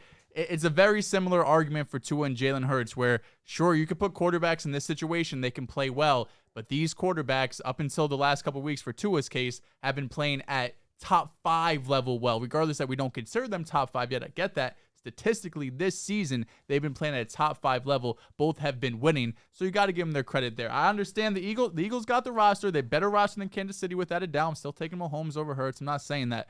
We know how NFL voters are, though. They're tired of Mahomes. They don't win it every single year. They want to see new people win it. Jalen Hurts this year, as long as they keep it up and they get that 1 seed, it's gonna be very hard to keep him out of the MVP race. Who's your MVP, Riv? It's crazy because all year the MVP race has shifted, right? Allen, Lamar, Burrow has jumped into the race. Patrick Mahomes has been pretty consistent, and we talked about it all year. Jalen Hurts' name hasn't got brought up, but he kept winning games, being amazing. And I look at him kind of in the same category as Josh Allen, where he has to do so much for the offense in terms of rushing the ball, being the passer he is. And I know people talk about the schedule, but in terms of both guys, statistically, they've both been amazing. I do agree. Mahomes is clearly the best quarterback in the league. Nobody can take that from him. He has like a LeBron-like stranglehold in the league where he's going to be the best for a long time. Which he wasn't. MVP, most valuable player, especially in terms of what Hurts has from last year to this year, the improvements, the team being as stacked as it is, but them being 12-1, I think statistically Mahomes has the case. But when you look in the overwhelming gap the Eagles have on the league and the fact that they've just been so good, they've been consistently better, they've been the most dominant. Hurts has been great for the majority of the year. I think comfortably you can say Jalen Hurts will probably win the MVP based off the end of the season, the way the teams he played. Like we have the Bears on Sunday. Going to destroy them. Another Hurts game where he can just rack up more yards, more rushing, passing, TDs. So I just think statistically Hurts is going to be able to catch, if not catch Mahomes, he's going to have elite statistics, but the record, I don't think Mahomes is going to be able to catch that record. He's still dueling for Allen for the top 1 seed in the AFC. He can get one. Maybe the conversation could look a lot different, but I think nobody's taking the Eagles' spot as the number 1 team. They already clinched the playoff spot, which is impressive. So for me, I got Hurts as the MVP. I think comfortably he wins it, just because of the fact that the overwhelming gap on how they've been dominant as a team and him being the catalyst of that, his improvement. So I got to give the award to him. I've had this thought for a while. I don't think I've ever said it on the show, surprisingly. I don't know why I have never said it on the show. Jalen Hurts is very tough to evaluate in his current situation. You can evaluate him, and I think he does a lot of great and exceptional stuff. But at the same time, the Eagles are just way more dominant than anyone they play for the most part. So it's tough to fully evaluate and gauge where Jalen Hurts ranks. It just truly. has what you can say is it has a lot to do with Jalen Hurts and his play. And I know that's not what you're saying. You're not saying the opposite. His improvement is nuts. The improvement. He's improved, and for sure. That's why it feels like he needs something. I don't want to sound corny. The improvement from last year to this year is one of the most dramatic we've ever seen in sports. You can't go from being average to maybe even slightly below average. As a rusher, he was elite for sure. As a passer, you could say he was below average to being great, to entering that class of elite. I wouldn't go as far to say elite passer yet, but entering that conversation. We haven't seen a jump like that almost ever. It feels like he needs something. MVP is strong, but he's deserved it. I feel like Josh Allen just did it though. What do you mean by that? He made Correct. The leap. yeah. He's in the Josh Allen. Yeah, he made that yes. jump. That's still rare. Exactly. But Josh Allen wasn't as bad of a passer as Jalen Hurts. Yeah, I don't know. He completed like 59% of his passes. He was probably just as bad. Yeah. Yeah, but I feel like it was year 4 for Josh. Where he It really was took year the leap, or 2. Year three. Year Three. 2, 'Cause he went to the But Year- year 2, he got. Year 1, he was the least Year accurate 2 they quarterback. made the playoffs, Yeah. but year and 2 even he, year 2 he was inaccurate. year 2 he He also didn't completed have a 59% of his passes. Once they got him Diggs, I think Well, yeah, that was look at the same So thing with year AJ. 2 he completed 59% of his passes, and year 3 he completed 69%. Josh Allen. Very similar. I mean, I think Hurts was around 61 or 2 last Yeah, year. it is similar, but that's one thing. Like I think Jalen Hurts just his personality that stood out to me. Absolutely. That's I love 61 watching his last year. interviews. I Intangibles. think he has a lot of swag Very and handsome. leadership to him. Darius Slay was on the show and talked about his leadership. So that's what sold me more than what just I've been seeing. I think Hurts belongs in that top 10 solidified discussion, and he can do a lot of off-platform stuff that not other quarterbacks can do. I tell you what, man, you hate to see Kyler Murray go down in this game because the Jets need the Patriots to lose so bad. Yeah. Hopefully that K1 injury isn't as bad as they saying it is. Yeah. Yeah, hopefully he's looking like it okay. might You got bad. carted off, dude. Yeah, it's Pray sounds for brutal. K1, man. It That's does my sound guy. brutal. Now, this topic, we saved it for the last segment of your appearance on the show, Terrell, because we know that this is your team. So I want you to go first. Will the Broncos bounce back next season? They have been eliminated from the playoffs. Yeah, you worry about the Eagles. You were very high on the Broncos, as was Drew here. He's wearing a Broncos jacket and a Dolphins beanie right now. I had to show, crazy. I had to show love No to my spine. 2Ls. Crazy. What do you mean no I spine? respect that. No, How you I- respect this? Say no spine. No, the no spine. No, would because be- the 2 L's, I get it. That's I what get I'm it. saying. I had to sit here and Miami be had a his man. W. Thank So, you. Terrell, are the Broncos bouncing back next season? Yeah, talk about What do that you real think? fraud. I got a little steam from Rev off the Eagles tape. He ain't like that. But the Broncos are in hell. We are not bouncing back. from Oh, man. this Next year? season. No, Oh no, hope. he No. said Not a chance. No There is hope? not. I don't see us winning more than 7 games for the next 2 or 3 years. Oh, damn. But the one thing that I will say is last night, Russ looked different than we've seen all year. And we could, like, the biggest issue, just to take y'all back real quick, and I'm not an NFL insider. I'm so glad y'all didn't have me on last week because I was like, damn, I got to follow up the dude that be in locker rooms. But I'm just a regular fan like everybody else. But this is what I will say. I've been a Broncos fan 24 years. I've been blessed to see all of our Super Bowls with my own 2. that's lit. In 20, The last Super Bowl. no, I'm thinking about the Teddy Bridgewater years. Basically, the last couple years we done had Last Teddy, year. right? Last year. Matter of fact, going back to last year, we knew that the problem in Denver is that we cannot score points. We averaged 17 points a game. It was like, look, if we could just get a QB, we got a dope defense. Our defense was top 5. We had a solid receiving core, and I'm gonna talk about the injuries in a second because when they was doing them goddamn TikToks. I said, hopefully y'all ass stay healthy since y'all doing all of this TikTok in the damn before the preseason. Everybody ends up getting hurt anyway. Motherfucking damn. Teddy Bridgewater only averaged around 17 points a game. So given everything we had, McManus he's a Super Bowl winning kicker, right? His leg it ended up being not what we thought it was. Pause. No, you're right. But No, he's really not been good this year. He has not been elite. But this is my thing. When we got Russ, like Drew, it was Russell Wilson. Like we thought back, we finally got the QB because we're not Seattle. But I'm gonna tell you where the shit went left, and this is where we have the most sharpest L of the year. We didn't play Russ the entire preseason at all. He didn't play a snap. And I Such a said, you fold. know what? Hold up. we need to see something from him before we just gonna throw him out there against Seattle on Monday night. That's a fact. Against 12. And so I said on my podcast, Mallory Bros Podcast, we do the worst sport takes. So if you get tired of the great sport takes here, come listen to our bullshit at the end. But I said on my podcast, I was like, yo, if we go out here against Seattle and score 16 points and win 16-13, that's not a good sign. We went out there, John, and lost. And I said, you know what? We done fucked up. And this is where everybody loves George Payton, but I don't know if I can forgive him for this contract before we saw a snap. 5 years, because now we're stuck. And the reason why I don't think we're going to be a bounce back team is because we got the one pick from Miami for Chubb. But I just don't see where we're going to bounce back. These are a couple of issues that I have with the Broncos. Number one, Russ, and I hate to say this with Joel sitting there. I can't see him, but I know he's going to be cheesing. I hate this. Joel was right about Russ.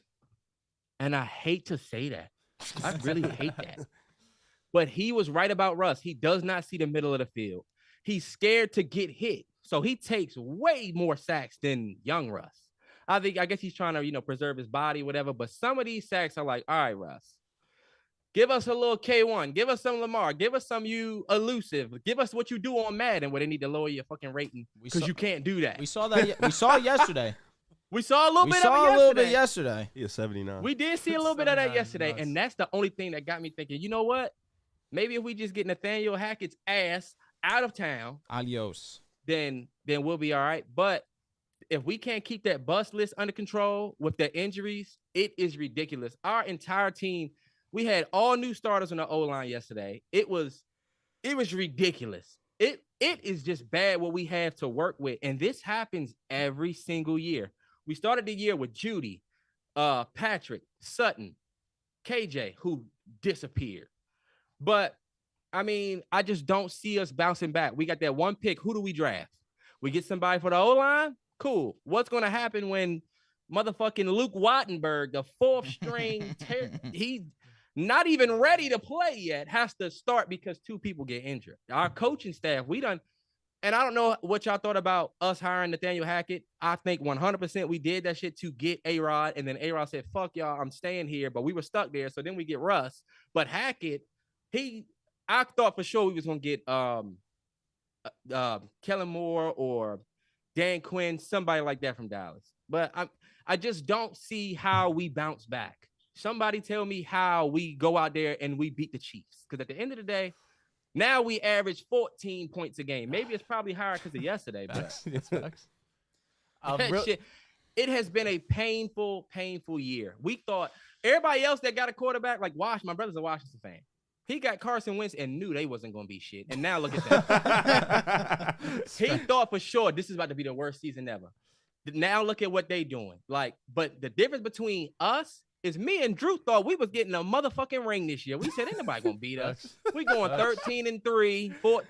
We probably might split with the Chiefs, split with the Chargers, split with the Raiders. We lost and then for the Chiefs to beat us 10 times in a row and kick us out of contention, I want to drive to Kansas City and just find Mahomes.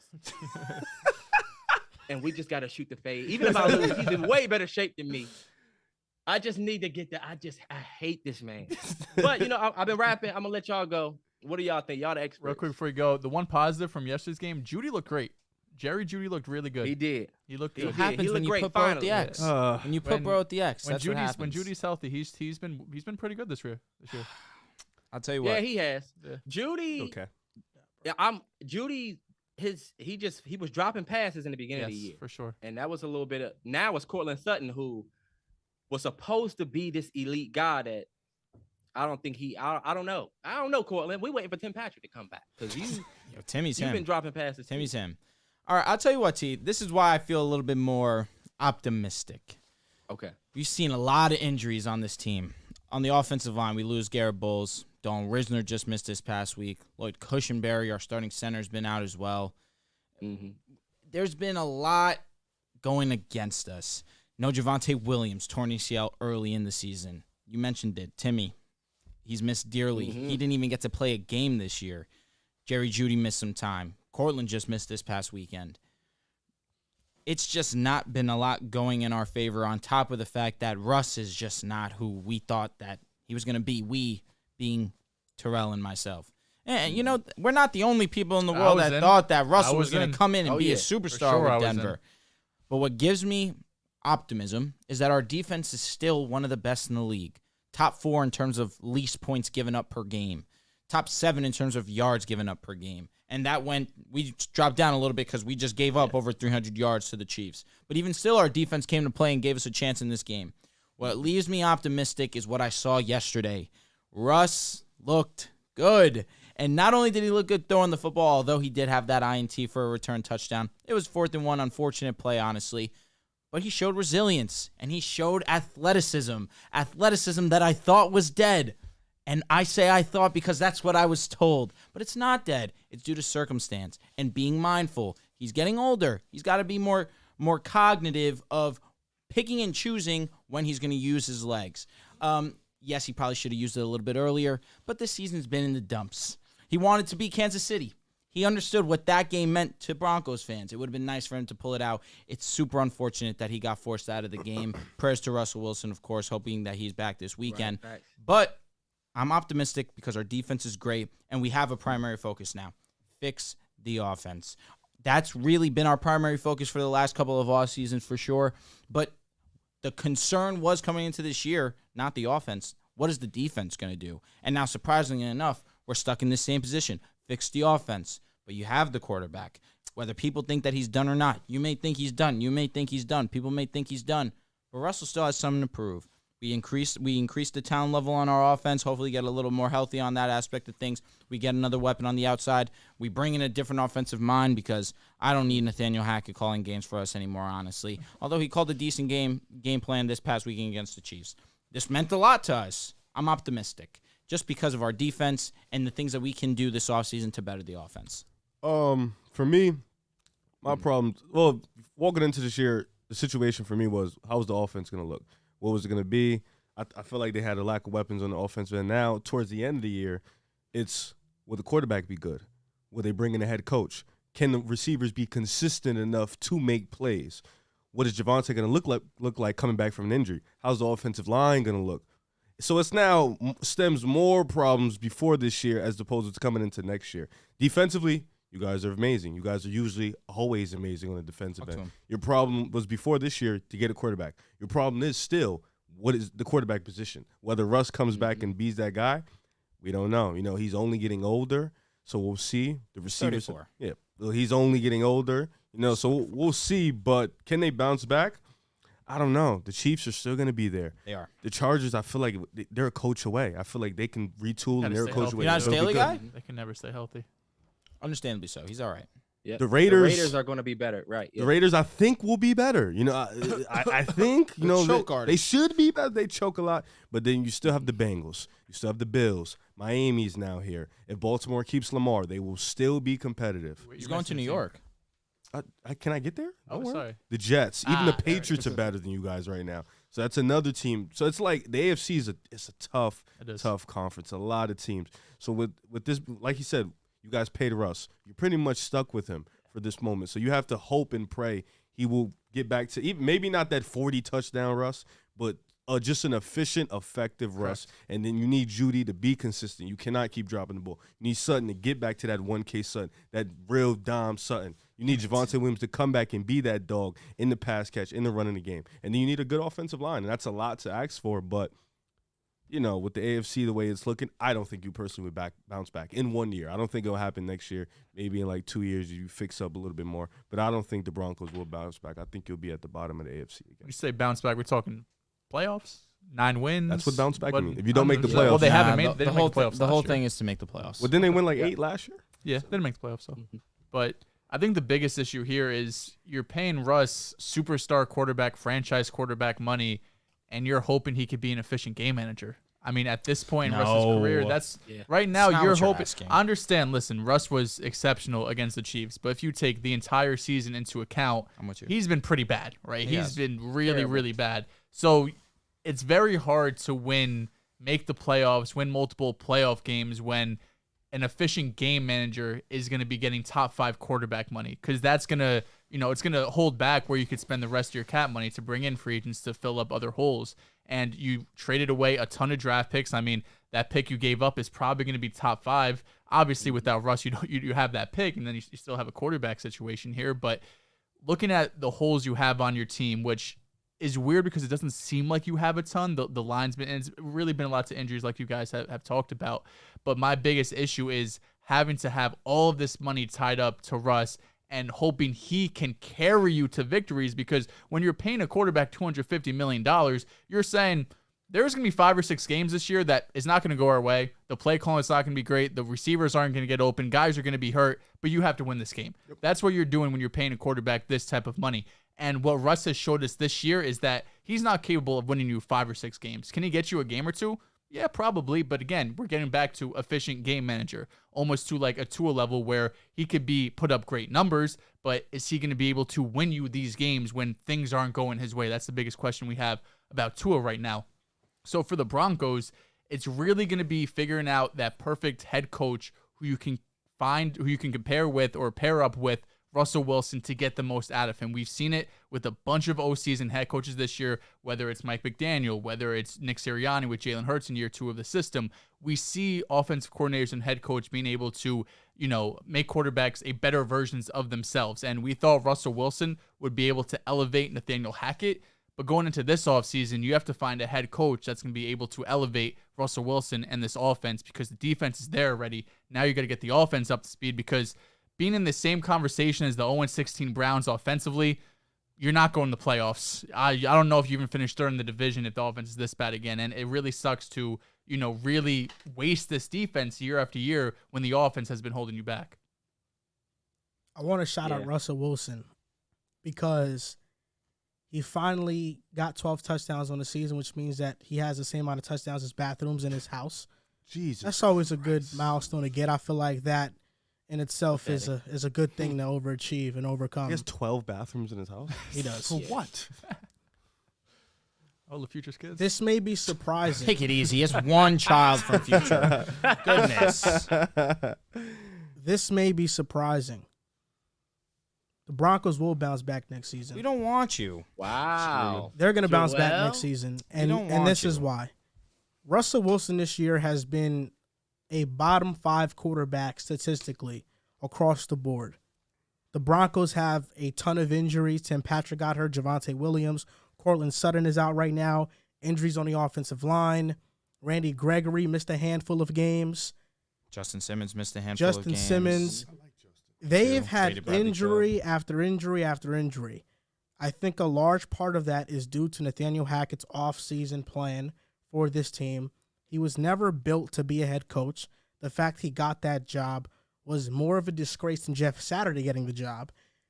And I think a better coach will come into Denver and will implement a system that makes the Dolphins at least average on offense. The Broncos, my bad. I'm looking at your hat. Oh, good. The Broncos defense will be one of the best in the NFL. If they can get Russell Wilson to just be 50% of what he once was, and they can manage the offense and run it through Javonte Williams and be a run-heavy offense, this team is going to be a playoff team. For me, I have no doubt in my mind that that can happen. And Russell Wilson, there has not been a time I remember that a Hall of Fame caliber quarterback has fallen off this much. So I'm going to bet on Russell Wilson bouncing back from this. I don't think he's going to stay this bad. With that being said, the contract was still a massive overpay. And if you guys do win and have success, I think Russ will be probably 3rd or 4th on the reasons why list. But I think the Broncos will bounce back next year. So I do. Make the playoffs? Just can't have the worst offense. They'll be in the hunt. The AFC is loaded. I'm not going to make a playoff prediction right now, but the Broncos have some money to play with in the offseason. They can make a move or two. If they draft well, that's going to be huge. Am I crazy for wanting Bijan? They're good. You're not crazy, no. It's a game changer. Especially for how versatile he is. Definitely that would changer. definitely be intriguing to me. Yeah.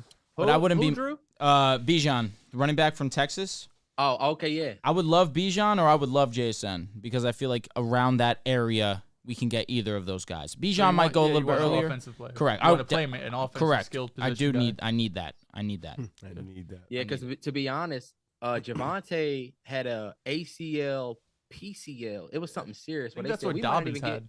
Bro, we might not even get Javonte was back until like week 6, 7 of next season. Mhm. Like it might be like one Shambles. of those Chase Young situations where they said it could be. Hopefully, it's faster than that, but we don't know. So honestly, we don't know what we got. Dobbins was kind of the same situation where last year we thought it was just a torn ACL. Come to find out, maybe August of this year was ACL and PCL. And you see now he came back for a couple weeks, got re-injured. He's healthy now, but I don't know if you guys saw that 40-yard run he had. He was not running right. Pre-injury Dobbins, he would have taken that to the house. Not only, I'm not just talking about he's losing speed, but the way he was running like there was something wrong with his leg. And we're in week, was this 13, 14 of the regular season now? Now listen, the Ravens have had a history of injuries over the last 2 years, not being able to really get guys on the field. So maybe the Broncos training staff is better, could get them out quicker, but just if it is the ACL and PCL, it might not be Javonte's ready for week 1, which might go, factor into taking a running back early in the draft. There's no doubt. Terrell, I want to shout you out for being on the podcast. It was a blast having you on. Coming on. Terrell, Absolutely, man. One thing that I want to say to you guys is I've been a subscriber since y'all had like 7,000-8,000 subscribers. Wow. And so to watch y'all grow, I did want to say this, and I think I speak for all of the Pick a Side podcast fans.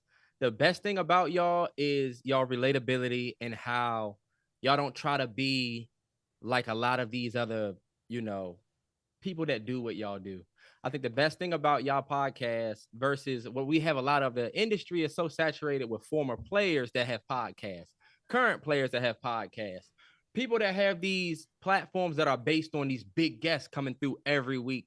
It's not a lot of like what we used to get in the barbershop where it's just people talking about what everybody has a different agenda, a different pick.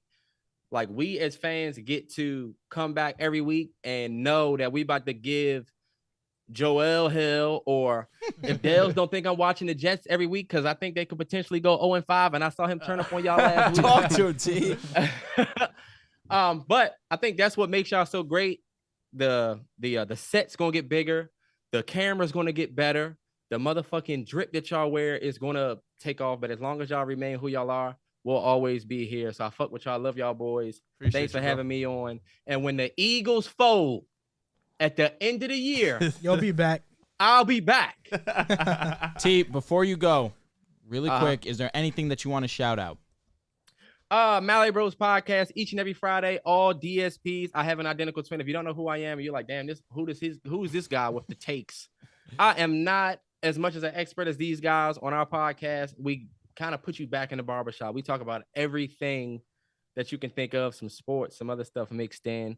But you can follow us on TikTok, YouTube, Mallory Bros, pretty much everywhere else. Whole nine. Thank you all for having me. That's all I got. Yes, sir. Fans, I'm leaving, so we get our original 4 back. Appreciate you, so bro. much I love for being y'all on. boys. Be good, man. All right, man. Peace. All right, so that was Terrell Mallory from the Mallory Bros Podcast. Cool, I like him. What a go, man. He's wild funny. Yeah, He's been a fan of the show for a while. I remember somebody in the comments saying that they shouted us out, and ever since then, it made me aware of who they were and what they do. It's pretty awesome. He's awesome. He's a He is twin. awesome. Now, what we're going to do now is that we're going to take a quick 5-minute break in the show, and the topics we have coming up, Baker Mayfield's performance, Brock Purdy and the Niners, and we are going to go over the AFC and NFC playoff picture and give some takes on who we feel like are going to get those last spots. So while we're gone, download Boom Fantasy, download Mojo, put in some bets in for today on the NBA. We got some late night games going on. Sure. It helps out the podcast a ton. It's our main sponsor. So if you guys do that, we'd really appreciate it. So we'll be back in 5 minutes. We'll see you guys then.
And we are now back. Shout out to everybody that remained in the live stream.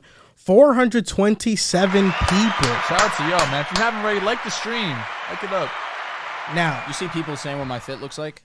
Cartman? They're telling me I look like Cartman. I mean, this definitely From is South Park? Yeah, this is definitely Cartman-esque. I gotta look him up real fast. so now, boom fantasy picks for tonight. We're not going to name our NFL ones because players have gotten injured in the game and they're not relevant anymore. Now, Riv, you have an NBA slip for tonight, mister. Guys, Celtics game. And I your want boys. you to read it out. What Celtics is are one of it? your 17 teams or no? Celtics absolutely Okay, never. word. Fuck He's not the a ball Celtics. knower. That's why. Yeah, facts. No, not this year. Because I'm not a. Maybe last year. Hey, stop. Because you're not a ball knower in NFL right now. Nah. Hey, my lines, they're looking good. Bro. My lines looking good. Here we go. Boom fantasy toss up for tonight. So I did actually pick your Boston Celtics fan because I like betting on you guys to lose. Pick the overs. No. Well, you always pick the overs. So I got over. Of course, I'm not an under guy. I like No. overs. I got Malcolm Brogdon over 3.5 assists. I got Paul George over 2.5 3-pointers made. I got Reggie Jackson over 12.5 points, and I got Marcus Morris over 1.5 threes. What's the payout for that? $20 makes you $200, guys. So 200 10 off times 4 your money picks. for 5 picks. Well, 4 and picks. Paul 4 George, picks. he always seems to just play good when I bet on him. So Yeah. Remember last time he hit all the overs for you. great man. I've been more of an under guy recently. I'm not gonna lie. Yeah. I'm not You're gonna under lie. guy? Yeah, I've been riskier with it because I feel like overs. Sometimes one of them be messing. They with want you man. to take the overs. You know, Yeah. Vegas knows. It's ever since you told me that stat, we have like 70% of people taking the overs, and sometimes it's under. I'm just like, you know what? I think I'm gonna go the other way. Yeah, this if you time. see like other apps, I won't say especially who, like some of them show the percentage of how many people take the over versus the under, and it's always overwhelming amount of people take the over. Because people like to have fun. Exactly. You want to root for Paul George to get 40. You don't want to root for him at 15. Because Oh, fuck haters yeah, haters absolutely. take the under. yeah, Haters take the under. I root for Paul George. to that's get why I 40 took every the night. Tua interception over. Jesus Took that- Christ. And that's why it didn't hit. It should have. It did. It should have a couple times. should've. I was getting worried a bit. Now, Dehls, we have 2 matchups here for the NBA tonight for do. 10 o'clock games, which means that you guys can still put in some bets on this game if you do please to. So, Dehls, what are the matchups? Got 2 games, 10 and 10:30. The 10 o'clock game is Portland and Minnesota. Should be a good game. This is who will have more points, Anthony Edwards +2 or Damian Lillard. Ooh, yeah. That's a good. I look at Say that one more time. And Edwards +2 points, so he's getting 2, or Damian Lillard. you know, me they Dame. both have been going on a tear. Dame had 40, I think, against Minnesota last time they played.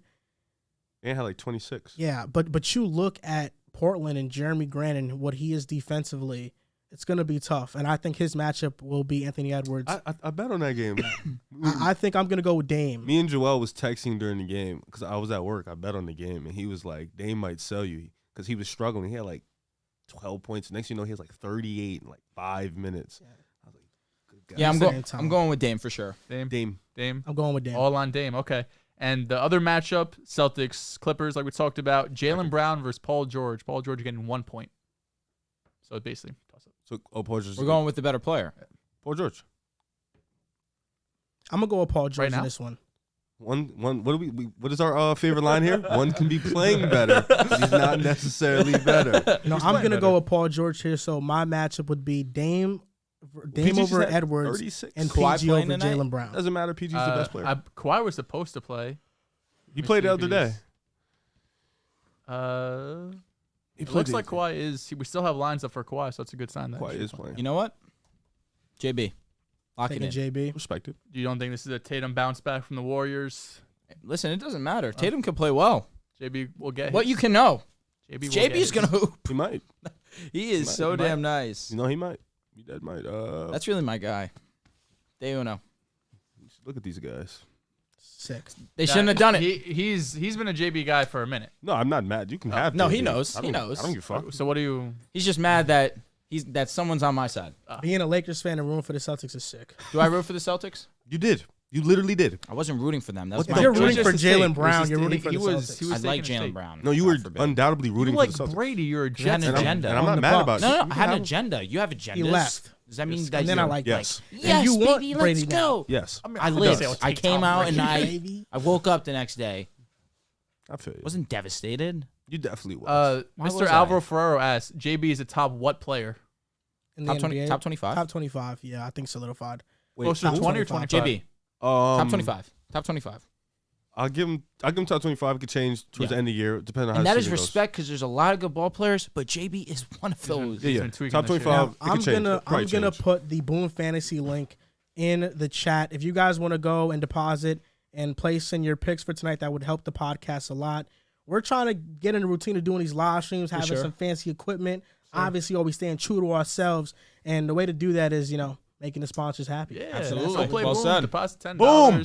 Run it up. Just need 3 picks, 6 times your money, 4 picks, 10x. Drew's got some long shots. I mean, this game, I think your guy got hurt, but It's a you shame, can win up man. to 40x your money on long shots. Bet 10, win 400. Long shots are so intriguing. It's just 2 picks. You throw $10. What is it? 10x. 10x. Like it's really a no-brainer. But it's unfortunate tonight. Ramondre goes down. Kyler goes down. Of course, one of my favorite players. That hurts to see. That's going to Brock impact DeAndre Hopkins, of course, and those were both my long shots. So we'll see what happens, but it's not looking great. It's 3-0 Cardinals right now. K1's already in, but he's already in street clothes. Oh, no, that wasn't Kyler. Oh, it looked like him. You Just that quick may glance. have missed it. Now, Drew, Yes, sir. you're up first. You may have missed it. Who is your player that we have So missed? you may have missed it is on Mr. Trevor Lawrence. Trevor Lawrence, since week 9, 1,362 passing yards, 10 touchdowns, no interceptions, 72 completion percentage, which is first in the National Football League since week 9, and 111.7 passer rating, which is second since then. Now, he had a rough week last week against the Lions, but that's been a lot of teams against the Lions recently, but he has just been money. A career performance against Tennessee this past weekend, 4 total touchdowns, 3 in the air, 1 rushing, and 1 rushing where he basically told that man, get off me, ran into the end zone very, very easily.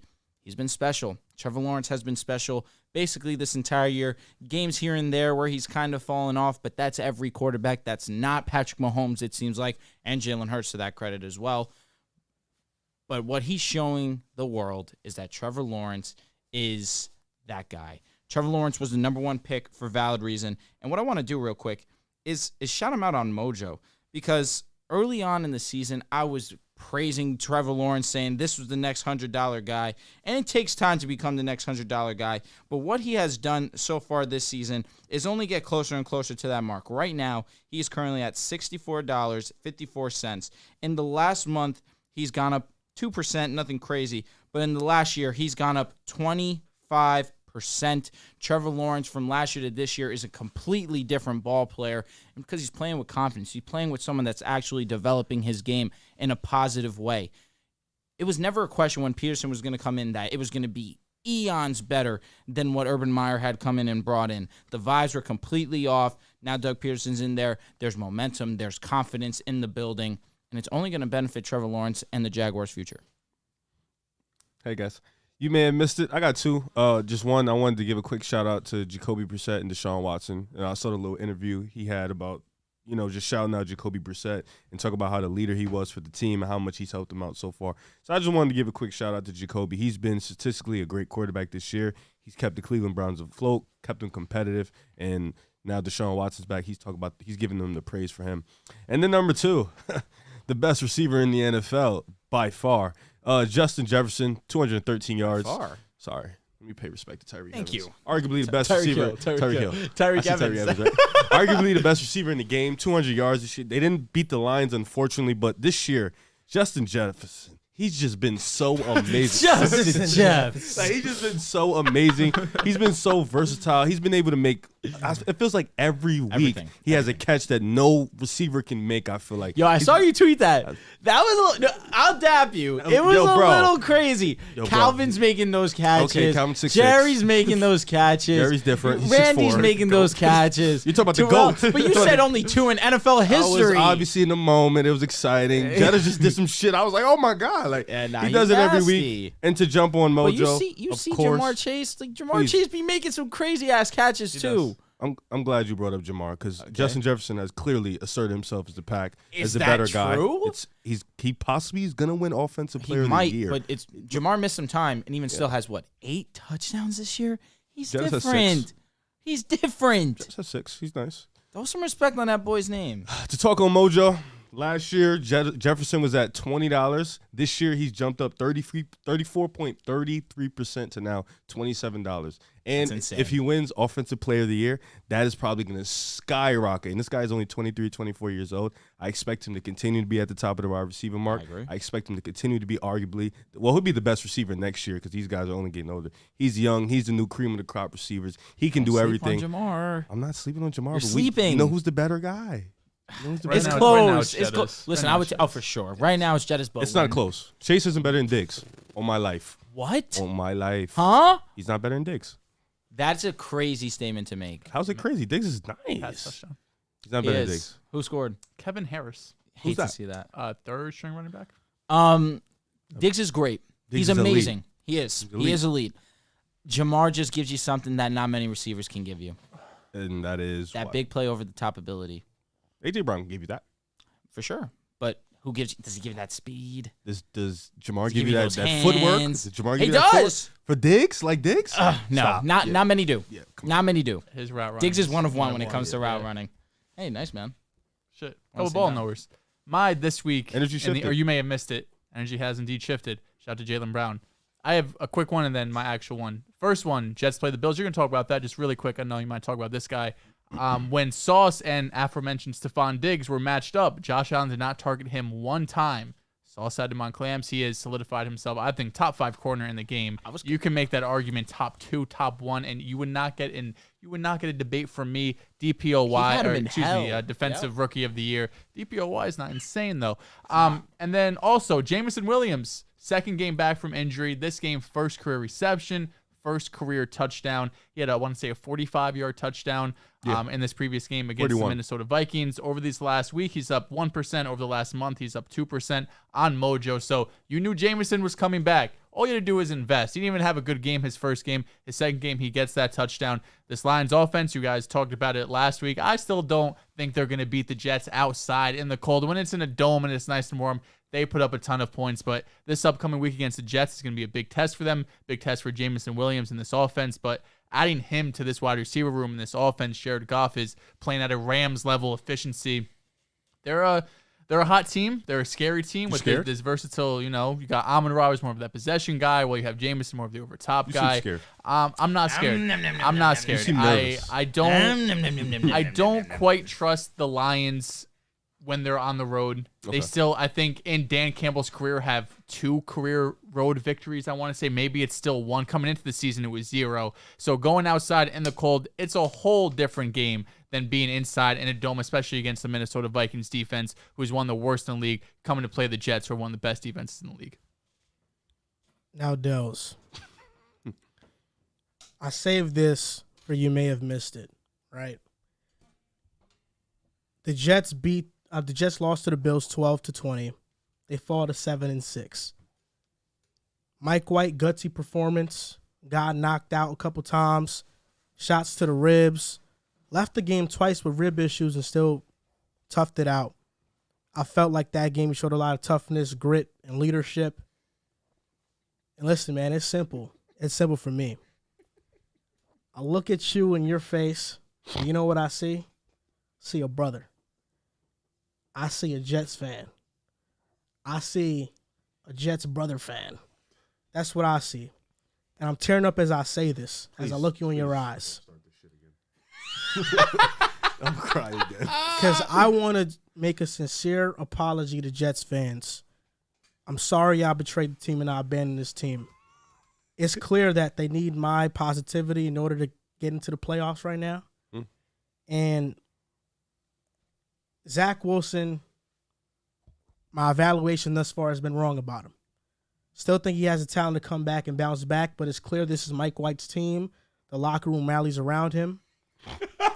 And this is one of the best quarterback performances I've seen from a Jet in a long time. He's playing at a top Jet quarterback level. We don't have many of that. Or it's very low. I'm crying. Now, Dehls, I want to tell you something. Just give a little backstory of me because we've known each other for a year and a half, gotten close over the months. 2009, the Jets beat the Bengals to clinch a wild card spot. Electric. I remember that game like yesterday, week 17. We then beat Cincy. Yeah. We went on the road and beat the Chargers as well. Terrell Revis had a immaculate, lucky interception, and one of the best days of my life. 2010 AFC Championship, we make it that year. We lose to all-time great quarterbacks. It's the last time we sniffed the playoffs, brother. 2015, we were close. Ryan Fitzpatrick ruined it for us. Week 17, he choked. I wanted Zach to be the guy. I still hope he still is the guy. But I can never not root for the Jets, man. And this weekend, I got front row tickets to go see the Jets versus the Lions at MetLife Stadium. And for the past 2 weeks, I've been contemplating whether or not I want to go to this game because Zach's not going to be playing.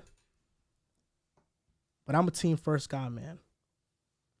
And I want to apologize to you for even wishing on the Jets to miss the playoffs because this is a special moment.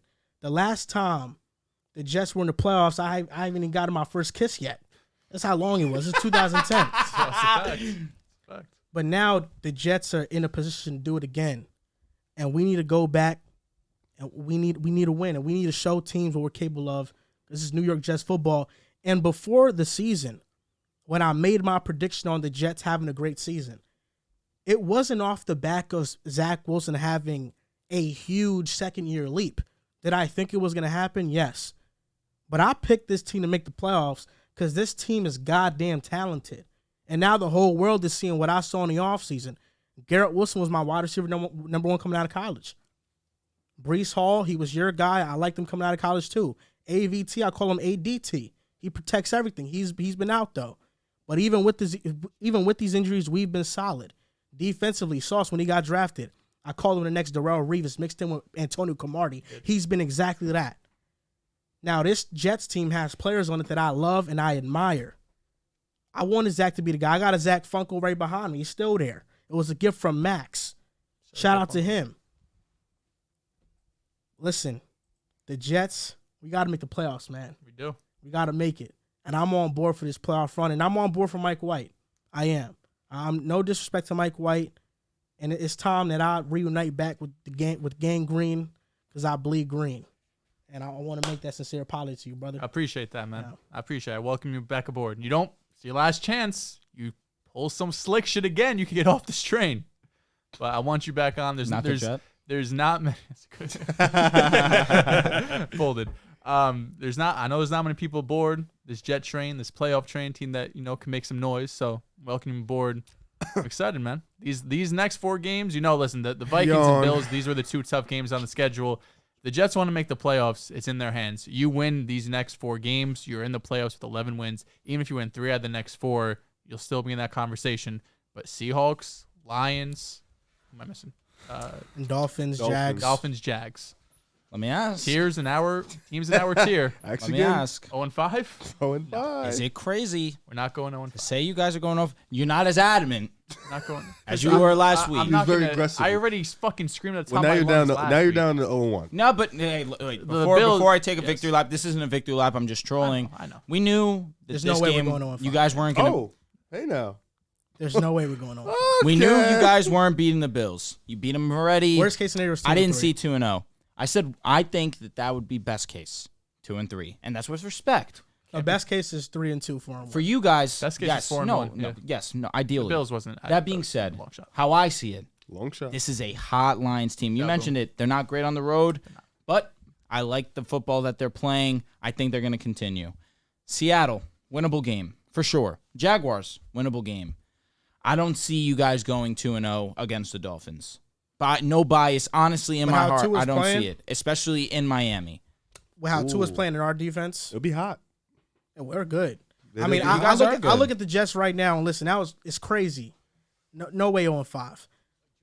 The Jets are a more complete team than the Seattle Seahawks. We have a better defense. Understood. They just struggled against the Carolina Panthers, who have been roaring as of recently. I respect the Panthers. They have a good defense, but the Panthers' defense is not the Jets' defense. We can shut out the Seahawks and hold them to a limited offensive game. Especially if Ken Walker's out. Yes, and offensively, we will torch the Seahawks. They have a horrible defense. It's not official that he's not going to play against I you. know, no, for sure. the Detroit Lions, Kirk Cousins just had his best career game against them. He threw for over 400 yards. I think we can do damage against the Lions, and our defense can hold them off too. We got to understand the Jets have a top 5 defense in football right now. This defense, y'all are elite. There is no joke. Simple. And I feel like we have a great chance to make the playoffs. We do need other teams to lose. That is a fact. But it's going to come down to Week 18 in Miami. That's what I think it's going to come down to. I really do. I think it's going to come down to Miami. But, yeah, I'm back, and I'm taking flight. I'm going. This is very interesting. I'm going to take a flight Week 18 to Miami, actually, with my father to see the Miami Dolphins clinch that wild card spot. And you know what made me realize? What did you just throw up, John? what made me realize the actions I've been doing. Said I was on a FaceTime call with John Carlos, JC. He used to be on the show, legend. Jets fan. Big side legend. Yes. Hall of Fame. Pick us out Hall of Fame. He was on FaceTime, and I told him, I just asked him straight up, man. He's been one of my longtime friends for a very long time. Said, yo, should I just root for the Jets, man? And he told me, what's that a question? He told me, listen, man, you got to. Got to. And those words, I was like, you're right, man. I got to. And that's what I'm doing. And another, you may have missed it. There was a report. That was a you may have missed it. Many people around the league Talk about the Jets. believe Jordan Love is a starting quarterback. Well, I agree with these guys around the league. And you are guys around not the only league. that, but I think that Jordan Love is a star quarterback. And once he gets the chance to show off his talents, we're going to see how great he really is. When does he start? And he said that, I think there was a report that also came out that said if Aaron Rodgers comes back next season for the Packers, he will demand a trade out of Green Bay. And I hope he does. If the Packers are smart, hopefully to ruin all the knowledge that he's acquired of the offense, throw it all away. If they're smart, they hope Rodgers retires. There we go. And they start with Jordan Love, and they start building this offense around him because I think he's going to be a great quarterback. I believe in his talents. I do. I believe in it since Utah State. This guy is special. He has special arm talent. He makes throws only few quarterbacks can make.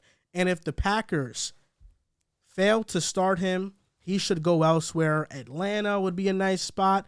The Jets, baby. J-Love, baby. Yo. Yeah. That'd be hot. I get on board. T.Y. Hilton also signed with the Cowboys. Did see that. Yeah. That was another. Not moving me. And if you guys remember, a couple weeks ago, we did a Mojo competition where we each drafted 5 players, Drew, Joel, and I. To update you guys on that contest, Screaming. I am up 20. I'm winning right now. Bro got the Mike White cheese, 24% change. Right now, Dehls is number 2 at 12%, and Drew is last at 7%. And after that Tua game, it might be in the red, man. My brother's he's gonna cook up. I believe in him. No doubt about it. This week? Yeah. Why not? What if it exactly. snows? Why not him? What if it snows and he throws for 300 yards? That's like literally not possible. Really? No trolling. Like it's just hard for anybody. Why? It's snowing. Mike White threw for 287. Respect my white. I actually was talking to Aiden from Mojo, who helps us out with this stuff, and he told me that Mike White coming back from the injury saved me because his stock plummeted after his ribs got destroyed. So yeah, but he's a warrior. We're back. The brother's a warrior. Mike White. He is a warrior. Yeah. We're back. And Zach's learning all that good stuff from it right now. I know Zach's soaking all of that up. Is he gonna be active next week? They said there's a conversation. Joe Flacco cannot. He didn't even look like he wanted to play, bro. Listen, man, if Mike White's ribs are worse than we think, and Zach Wilson plays, all right. and he's the one that leads us to the playoffs. If Zach has to finish off the year, the 0-5 take, I need to take it back. I need to retract it. No, Drew. Fuck. It's the risk he paid. Drew. Can I get some, please? Dude, yeah. Actually, you know what? Hold on. I'll do all I know if Zach Wilson comes back and leads us to the playoffs, baby. Let's go Jets. I do think Zach should be active now at this point. You got 2-3 week break of him off. Now get him back as the backup. Joe Flacco's not good. Now earlier in the show we didn't talk much about Justin Herbert. It was mostly Tua. We talked about Justin Herbert some. So right now we're going to do a Would You Rather Justin Herbert edition. It's going to be very easy. First name up, Tua Tagovailoa. Justin Herbert. Justin Herbert. Say that with a dolphin hat on. I'm going with Herbert. Question. Yeah. Jalen Hurts. Still Justin Herbert. Justin Herbert. I'm going with Herbert. Dak Prescott. Justin Herbert. Justin Herbert. Justin Herbert. Yeah. Justin Herbert, I'm going with him as well. Be honest. There's maybe one name. Josh Allen. Josh Allen. I would still take Josh Allen right now, but that's the tier he's starting to enter. I'll go with Josh Allen. The thing that really does bother me is that talent-wise, this guy's arm is arguably the best in the game. It's the playoffs that everyone's going to hold on to and really just run home with it and say that that's why Josh Allen's better than he is. Close. When it comes to and the rushing ability of Josh Allen also makes it a little bit more his way. So you got to go Josh Allen, but it is so much closer than people talk about. I'm going with Josh Allen. Joe Burrow. Justin Herbert. I'm taking Herbert, but they're neck and neck. I'm going with Joe Burrow. Lamar Jackson. Herbert. Taking Herbert. Comfortably. I'm shocked you guys say this. I'm very on the side of Justin Herbert, but I am perplexed to hear you say this. Yeah, I had Herbert entering the year above him. Okay. You gave your answer, Drew? I don't know. Said Herbert. Yeah. He said Herbert. Bro, just staring. I'm going with Justin Herbert as well. And Patrick Mahomes. Mahomes comfortably. Mahomes number one. He's the best quarterback in the game. Patrick Mahomes. Yeah. I'm going with Mahomes as well. That was too Shocked to bad. say that. Should have done a Mike White Wait, one. he named a lot of guys that is not in Herbert's tier. So it's only like 3-4 guys. I do feel like the top 4 or 5 is pretty solidified with for a while. Mahomes, Allen, Herbert, Burrow. Like whatever the order is, as long as those 4 guys, life is what it is. Mahomes won. Yeah, and that now has to be the rest of order, automatic, yes. and then 2, 3, 4 is like shuffle. Yeah. Now, Baker Mayfield had a special Thursday night football performance. And the topic is, what did this tell you about him and his future as a quarterback in the NFL? Now, Dehls, Here we go. on the show, you disrespected Baker. On the playback, make sure you guys join the playback link in the bio. We're going to be live tomorrow. On playback, you told me he wouldn't even be one of the better backup quarterbacks in the league. I say that. And for him to do what he did on Thursday night had to make you sick. No. Had to make you sick. No. I don't root against men. Why'd you say What it? you said was fun. I don't root against men. Because he's saying I should be sick. No, I don't root against anybody. Yes, why didn't you I want say everyone humans? to succeed. Well, he's talking about Baker. Well, in He's this a man. situation, we're Baker's talking a about man. a man. I'm just Listen. semantics. Listen, Joel, as the person who probably overreacts the most on the show, I do the opposite. I don't overreact. You underreact. I don't overreact to one game. I need a was awesome. large sample size for me to really be swayed one way or another.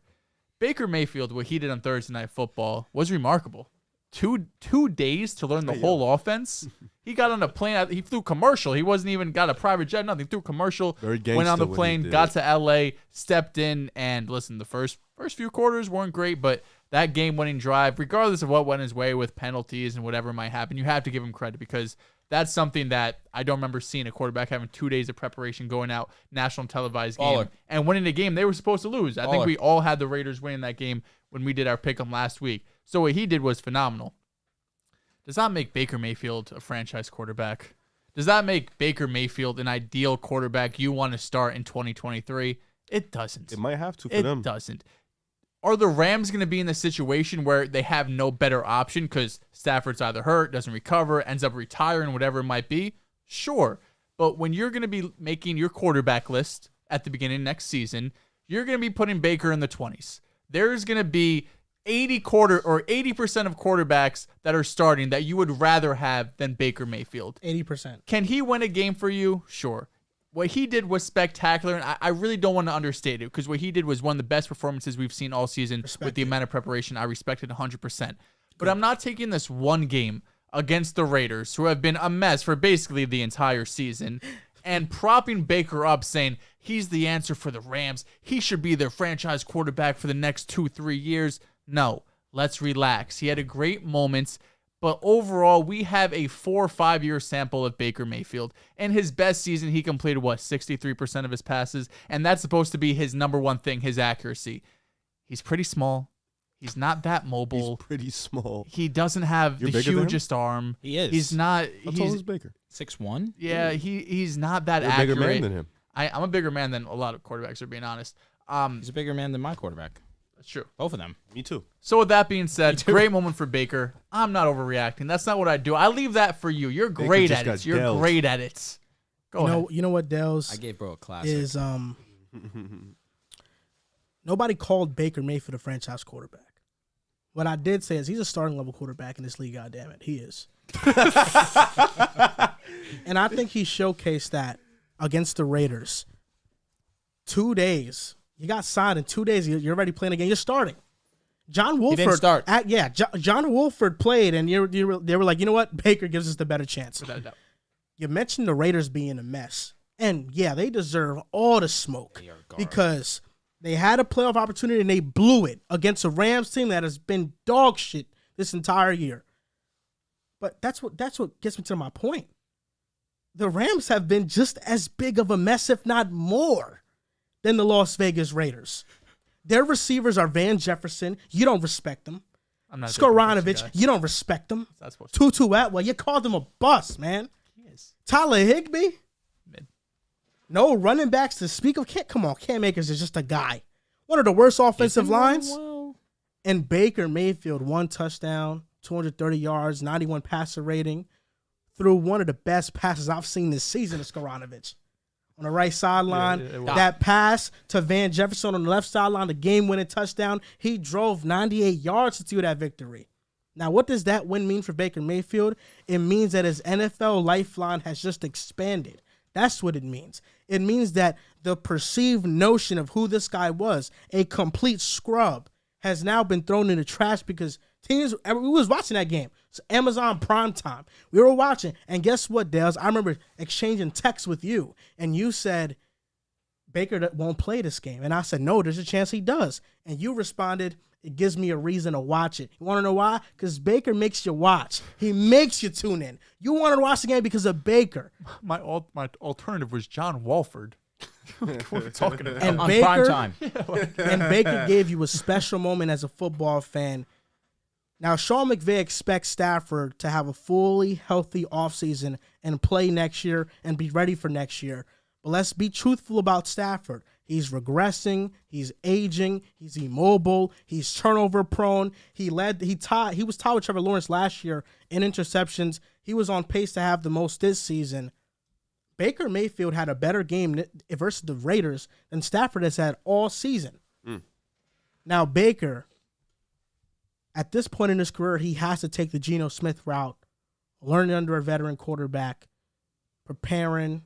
But I think with Sean McVay, it could work out. And I think this is Baker's chance to take advantage of this, and I hope he succeeds. And I think Baker Mayfield, we know he's not a great franchise quarterback, but he's a starting level quarterback who can win you games, and in a similar system to what he was in Cleveland, play action heavy, a lot of rollouts and boots, he can have good seasons. And I think Baker Mayfield is going to take advantage of his opportunity. They're in Green Bay next week.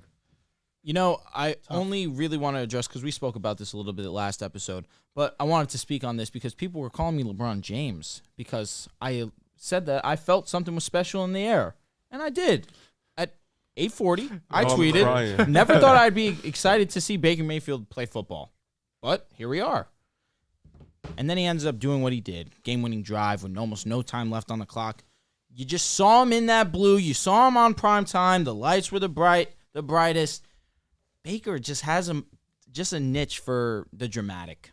And I could be as critical as I want on Baker Mayfield because what he's shown basically this entire season, the year prior, he's not been good by any stretch of the means. But what he did against the Raiders on prime time was spectacular. And all you can do is praise him. Because to do what he did on 2 days notice, 2 days preparation, and to go in and come out with the W against the Raiders, who have been playing better football, but unfortunately just have not been able to close out games, give up multiple leads that I think they're 0-6 off the top of my head. The Raiders and one-score games? Correct. They are. 0-7 now. 0-7. Thank you very much. But still a credit to Baker Mayfield. Or they've lost 7 games in one score. They lost 7 Got games. it. Credit to Baker Mayfield. But more importantly, I just can't get myself to continue riding this wave. It was special. It was an amazing moment. But it's not one that I'm going to hold on to and use for future evaluation on Baker Mayfield. I'm going to be excited to see how the rest of the season plays out. I'm not rooting against him. I want him to play well. Ironically, me and Joel are on the same page yet again. Ironically? There's no reason There is no reason to Happens root often. against Baker. It does. It happens often. No, There's nothing wrong with it. Honestly, it's miraculous that two men agree this much. No It's ball. not. It's you guys have a fetish for each other. What's wrong with that? Nothing. I have a fetish for you. I love too, Love man. 2022, man. It's beautiful. Love it, you know? Beautiful world we live in. Beautiful. I hope the energy you keep it for Baker Here we in go. terms of not holding his performance into future evaluations is what you do for Let's hear week this. 2. Really? Yeah. Say that again? Week 2. Why do you say that, Ravens though? game. Shit. Because he's just done it. How many more games after that, though? How many game winning drives has he had since then? He didn't really need it because he's just been so dominant. That's good. Good rebuttal. Just saying. What's your thoughts on Baker? Riff? I'm kind of in the middle with it. I would like to see how the season plays out, but there is a world Baker plays next year because Mayfield. Stafford, his injury might be really, really bad. He might not play next year. So there is a world where I do agree to the point of he might start next year. But this year, I think, the game-winning drive was great. I think the performance was incredible, especially with the opportunity that was given. Just fresh off a plane, wasn't even starting, didn't have much time to really game plan, watch film, really get into the shape, still came in, performed well. So I think in the situation, you got to give him credit. He was amazing. But I think we should wait a little bit longer. It's funny though. Like I guess like in terms of him and my boy Brock, just coming in, doing anything, being great. That's what quarterbacks do in terms of adversity. But I'm not ready to fully say he's still a starting quarterback again. He still has ways to go. But has this bought him time in the NFL? Absolutely. Can he play the Geno Smith role? 100%. I think he has a little bit. 100%. So because I think he has see a what bit Geno's doing? I think he has more experience than Geno in the sense that he's been a good quarterback before. When Geno before that, he was never really a good quarterback. Fair. Baker You're right. was a good quarterback. He's made the playoffs. He's given teams fights. He's been in good systems. So I think he has that background history. But I think right now we should give it a couple more weeks before we make a full analysis. He's definitely bought himself more time in the NFL. And if Stafford, unfortunately, I hope this doesn't happen. If he doesn't play next year, Baker will undoubtedly start for the Rams. Yeah, next I'm with year. you. I'm with you. Over Walford, without a doubt. Stop. Respect Walford. Dude, why? I don't know. He's a backup. He's cool. He's in the NFL. He's I a mean, nice You Yeah, told me you that's wanted true. Baker on the Nice last Jets. I didn't say that ever. Did you? I remember you saying Not that. once in my life. Dude, Broadway Bake. Maybe. Yeah, Broadway Baker. You gave me that nickname too. No, I definitely did not. That was. I could have sworn it was you, Dehls. Yeah, you're getting yourself confused with yourself. The same way on playback when you told me Baker wouldn't be a backup quarterback. What do you mean? Well, I know. I didn't say that. I didn't say he wouldn't be a backup quarterback. Yeah, of course. Well, for one, the I said he'd be playback, out of the league. the playback streams are recorded. I hope you know that they're 100%. recorded. Okay, So, run it back. so we could go run back the We can. footage and we can see what you're saying. I can know a run lot of back. people in the chat right now don't know. Because there was only 18 people in the playback at the time. So that means you guys got to get into playback tomorrow. Facts, We're we gonna be had live. 700 I'll be back people. We need tomorrow, at least for real, 100 for in there. Cause he be saying stuff and y'all think I'm lying, but it be true. If Be it's facts. anyone, it's you. We It be- just it be lies facts. consistently. It be fact. That's anything but that's nothing I do. I don't do that. How often No. does he lie? Huh? How often does he lie? No comment on that. Okay. It's the difference between joking and lying. There's no It's a correlation. fine line. Very fine Jokes, line. facts. Jokes over facts. Brock Purdy had a Let's hear this riff. really good performance versus with the Niners. They beat the Bucks. I mean, they dismantled them. They beat them 35-7. And a lot of things happened in this game. The 49ers defense was dominant. Brock Purdy played a nice game. Some could say great. Debo also got injured. Now, Riv, I want you to dissect this game for me. And I want you to dissect Brock Purdy. Dissecting is Can nuts. he be the quarterback for a 49ers Super Bowl run? Oh, wow. I think yes. But I think, like, to answer that question, okay, so can he be the quarterback for the 49ers run? Yes, because I don't think he needs to do too much. I think the Niners are in a position where hopefully if they get Debo back, which they said the injury wasn't severe, so he'll eventually be back. But I think if the defense comes to play and all he has to do is just manage the game and be Jimmy G, like, I think he can be the quarterback for a Super Bowl run. I don't think they'll make the Super Bowl. I think he has the ability to make timely throws, make throws on the money. He has the ability to put them in positions to score, but I don't think he has to do too much, especially for a Niners team that's shown you in the past 2-3 seasons, they never really, like, outside of the Super Bowl, they've never really needed insane quarterback level play to get far in the playoffs, to make moves to the NFC Championship, to get to the Super Bowl. They just need a quarterback to be steady, not make mistakes, not do anything out of pocket. And I think Brock Purdy has shown in the last 2 weeks that he definitely, first of all, he has the locker behind him. The locker is 100% behind Brock Purdy. He has the fans behind him, the too. Fans are, and that's crazy. huge for San Fran. When you have the fans behind you, it brings a different type of confidence. When you have the locker room behind you, you saw his parents was there crying, feeling the enjoyment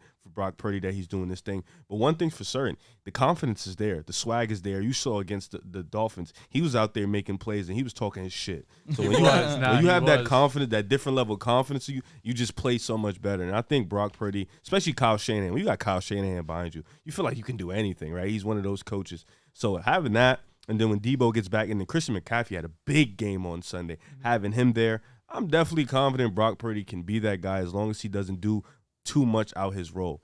Kyle Shanahan's going to give him the game plan. He's going to be able to execute the game plan as long as he stays within the role. And if the defense comes to play, I don't see why they can't make – well, the only reason I can see why they can't make a run is because they can't beat us, which is the Eagles. But other than that, I don't see why they definitely can't make an NFC Championship run. See, but that's why I have difficulty, because a Super Bowl run entails playing against the Eagles, beating the Eagles They lose to the at better home. team. I just don't see it happening. I just see the Eagles being the favorites right now, and I don't know if there's anyone that I would put on their level right now. Cowboys are definitely close, that being said, because it's a division game. But even still, I give the edge to the Eagles. Brock Purdy has had 2 excellent games. From being Mr. Irrelevant to beating the greatest player in the history of the game, Tom Brady, being a part of a W, I should say, because, of course, it's a team effort. But he was great. He led all quarterbacks in passer rating this past week. And we saw some really great games this weekend. So for Brock to be at the top of that list, it's a credit and a testament to what he can do on the football field. But you said it very perfectly. He doesn't really have to do much. Debo going down is very sad, but this was best case scenario. MCL sprain, ankle sprain, can be back for the playoffs. You will get into the playoffs if you're San Francisco easily without Debo Samuel. And that's not saying that Debo isn't crucial to this offense. He absolutely 100% is. But George Kittle, Brandon Ayuk, who we thought that he was good his rookie year, he started to show flashes towards the second half of last year, but he's arrived. Brandon Ayuk has been the best, most consistent receiver on this team this season. Brandon Ayuk is a problem. He'll survive Shifty, without Debo. super fast, for sure hands. And then Christian McCaffrey, who's playing some of the best football we've seen in his career. Joel, I told you, CMC coming to San Fran. It's more of a safety blanket than you realize. Not only is he one of the best rushers in the league, but the impact that he has with his hands. We saw it this past weekend, making that toe tap, back shoulder catch, securing the ball for a touchdown. And credit to Purdy. Purdy put it right on the money for him. But McCaffrey comes down and makes that big play. And in the end, who's going to be huge and probably the biggest acquisition of the season for the Niners? Christian McCaffrey, because he allows you that versatility. He allows you that safety blanket. I don't think the Super Bowl run's possible for the Niners because simply the Eagles are a better team, more complete team, a safer team. But there's no doubt that this team could potentially be in the NFC Championship game because we saw it that last year they could beat a Dallas Cowboys team with a guy like Jimmy G who's not playing so well. So if Brock Purdy just comes in there and does similar production to Jimmy G, it's not out of the question. This is a different Dallas team, but I'm just going off what we've seen. What we've seen from Brock Purdy is impressive. Do I think he's going to continue this level of play, being at the top of the league in passer rating? I don't see it, but that's not what he needs to do. He just needs to be average to slightly above, and this team will be in the NFC Championship game. When the CMC move happened, for one, what that move did for me was nothing. It didn't make the Niners Super Bowl favorites. That move has saved their season because their starting quarterback is hurt. And now they're going to have to rely on the run game more than ever before because they have Mr. Irrelevant Brock Purdy playing quarterback. Now,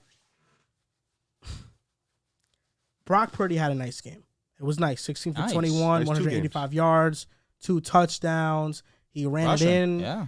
I like his moxie. I like his demeanor. But let's be honest. And before I go on this little bit of a rant, name some impressive plays, right? His swim move, got his arm over a defender and threw a pass to Debo. Touchdown pass to CMC was amazing. His second touchdown pass to Ayuk was underthrown. It was. Severely underthrown. Facts. He had another interception. He had an interception he threw that was called back, but it was a horrible read and pass. What Brock Purdy offers that Jimmy G doesn't is that he's more mobile. Sure. Jimmy G on the season had 2 scrambles. In this game alone, Purdy had 3. Now, I just want to list off these two quarterbacks. Quarterbacks that have been in San Fran with Kyle Shanahan and what their success has been. Nick Mullins had a 64% completion percentage, had 25 touchdowns to 22 interceptions, averaged 248 yards per game, had an 87 passer rating with a 5-11 record. And this was when the 49ers had the 28th and 17th ranked defense. He was undrafted. He didn't even get picked up. With CJ Beathard had a 59% completion percentage, 18 touchdowns to 13 interceptions, 152 yards per game, 81 passer rating. But in 2020, he started 2 games. He went 1-1, and he had 6 touchdowns to 0 interceptions and a 105 passer rating. What does this tell me? This tells me that Kyle Shanahan, it doesn't matter what quarterback it is, he makes an average quarterback like Jimmy Garoppolo have a top 10 statistical season. He makes Nick Mullins and CJ Beathard look like competent, high-level backup quarterbacks. And that's what he's doing with Brock Purdy right now. Ultimately, when it comes down to it, when they take away what Shanahan likes to do and the quarterback is forced to make plays, we will see what Brock Purdy actually is. He can play the role of a system quarterback. I think he'll run the system fine, because that's because Kyle Shanahan has everything orchestrated for you to succeed already. Everything is easy with Shanahan. That's what he does for quarterbacks. He's a quarterback whisperer. So for me, I want to say shout out to Brock Purdy. That's it. He had an amazing game. He played well, but let's stop having the expectation that he is the second coming of a late round pick turned franchise savior quarterback. Do you think people think that? I do. I think people are starting to fall into that narrative. I think that people understand. I think people think that Similarly, that what you just spit out to us, because you spit out a lot of facts. Yeah, Shanahan is so good at making average to below average quarterbacks look average. Serviceable. For sure. Even a little bit better, to be honest. Sure. But with a team this loaded, it's not insane to say that they could go to the NFC Championship. You didn't actually answer the You question. didn't answer that. But I don't think anyone's saying he's a franchise, the He just future of told the you Niners. now. If they go to the He's a good placeholder. championship, it's going to be because the defense has shut out everybody on Absolutely. the way. Oh my God, you're 100% right. That's going to be we're the not saying case. Purdy's going to get in a shootout and put But 40. I have a lot of trouble believing they're going to beat Dallas with Brock Purdy. Fair. I have trouble believing they're going to beat the Philadelphia Eagles with Brock Purdy. Sure. I agree. The Vikings, they can beat them. Yeah. But the Niners really, they could benefit off a weak NFC, but they will not. They will still not make the Super Bowl. I agree. They will not make it. No, absolutely. And they have no They could probably win chance. too. They still have Maybe. they have outside of a matchup. puncher's chance right now. I don't think they will make it. I would favor the Cowboys over the Niners, but there is a chance that the Niners go because of how prominent that defense Cowboys is. would probably be on the road too. For sure, that's another aspect you have to look at. The Yeah, I mean, defense the is nasty, Niners too. could get. They probably had 3 seed. Minnesota will be over them. First of all, I didn't see your tweet last night, but you know what? Comparing Tua to Jared Goff is actually disrespectful to Goff. That got a laugh out of me. I'm not gonna lie. That was pretty funny. Moving on to Brock Purdy though.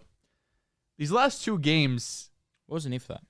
I'm sorry. I just found it funny. It's completely off topic. It was, but I didn't see it last night. I just asleep early. appreciate was if you it? would have shared it earlier. He said, "You know what? Comparing Tua to Jared Goff is actually disrespectful to Goff." Oh, he did tweet that. Yeah. That was Yo, I'll tell you what Hunter I likes, actually got love. laughed at. I actually laughed at the pick aside post of Goff versus Tua. And 2 stats. That's it. Passing- 2 stats. No, passing touchdowns and completion Yeah, percentage. that was pretty funny. Charles screenshot it, sent it to me. He's like, I can't believe he's doing this, man. I can't believe he's doing this. It is pretty funny. But getting back to Brock Purdy, these last couple games, it's been kind of what Jimmy G would have done, right? I mean, the first game completed 68% of his passes, 200 yards, 2 touchdowns, interception, 90 quarterback rating.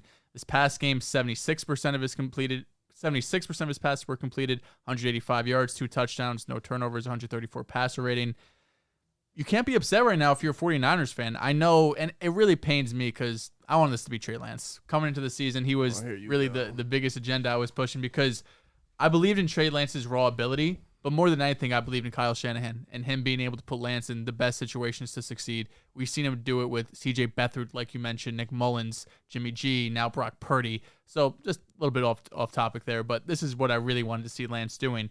But if you're a Niners fan, you have to feel pretty confident. I mean, even with Jimmy G, you knew that the defense would be the reason why you'd be making a deep run into the playoffs. We've seen Jimmy G, especially last season, really hold you back in the playoffs. There was not a single game in that playoff stretch you could point to, oh, Jimmy G, because of that, that's why we won the game. I mean, for the most part, their offense was pretty stagnant, and Jimmy G had turnovers in almost every game. Ended up going to the NFC Championship game, but, obviously wasn't because of Jimmy G. He had like a 100-yard game one time. Yeah, but with Brock Purdy, 10-2 record when he doesn't throw a touchdown. Yeah, it's pretty nuts. What Purdy's doing right now, though, he's being efficient. He's taking care of the ball for the most part. I know he had one interception in the first game. He had a couple probably turnover-worthy plays, but you also see some flashes. Definitely the mobility strikes you right away. I feel like right when he got in the game last week, instead of Jimmy G, you saw the mobility, made a couple throws on the run. I feel like he reads the field pretty well for someone who's making his second career start. You see some of the talent, some of the arm talent there, like the pass to CMC. Now, he's not going to be winning in the NFL because of his arm, right? I think that's, out of everything, probably his weaker trait. He doesn't have the strongest arm. He's not going to throw it 60, 70 yards down the field. But with his mobility, and if he's able to stay around, 65% completion percentage with this defense, they'll win some games. Now, the Eagles, I think, is really a long shot. The Cowboys is possible, right? With that offense could stutter at some times. I trust their defense a lot, but that offense can stutter. Mike McCarthy, I'm not a big fan of. The Vikings, that defense is one of the worst in the league. So when you look at this Niners team, most teams are going to have to go on the road to play them unless they play one of the top 2 seeds. Brock Purdy can win you a playoff game or two. I don't think they're Super Bowl contenders, but it's not this huge drop-off that, oh, you're going to the Super Bowl with Jimmy G and now you're completely out of it with Brock Purdy. If he's going to play efficient like this, you have a chance. Punch your chance. Punch your chance. You need things to go your way, but you need things to go your way if you had Jimmy G. Is this everything? Well, you're asking Brock Purdy to play perfect. I mean, do you think he's perfect the last 2 games? He's been good. He hasn't been perfect. But the mistakes he's made haven't come back to bite the Niners. But that's all he needs to do. Limit the mistakes, and you will win games. Like I said, you needed some things to go your way if you had Jimmy G. You're going to need some things to go your way if you have Brock Purdy you to need win more playoff things games. to go your way. Jimmy G was playing some of the best football we ever seen him play. He definitely was, but we know in the playoffs. Is this if everything goes right type moment, We right? know what quarterback he is. Some guys, we just know what they are. Jimmy G had 100 yards and they won a playoff game. Yeah, that's what I'm you saying. know what quarterback he is. Like Purdy, they're not going to be winning playoff games because Brock of Purdy. Purdy can get 100 yards. Exactly. I think they're Riv winning and I because of the agree that playoffs. there are some quarterbacks that we just know what they're capable of and what they're not. Oh, we're throwing a Tua shot. Yes. Anyway, is that one? I didn't realize. It sure felt like it. That's not how I took it. You looked at Drew, you kind of smirked at me, so I thought it was a Tua shot. The second he says something like, well, if he says system quarterback Yeah, or, yeah. in a certain role, this guy could do this, one guy could have a good year, it's always a Some Tua guys shot. just can predict better than others. Yeah. What? That was for you. That was helping you out. I don't know. I thought you said something else. Do you feel like you've been pinned against the wall and double teamed this episode or no? Actually, No, I you haven't. saying I that felt very is- free and loose. What the? Okay. was- You saying that was actually the wildest shit you said in a while. I mean, last week he said that Joel and I pin him against the wall. That's what I was talking about. Yeah, that's what I just said, yeah. But that's what I'm saying. That's Two, not the 2'6", Oh, men. you're saying that's the wildest. Yeah, a 6'5" and a sure. 6 foot man double teaming you. It's crazy.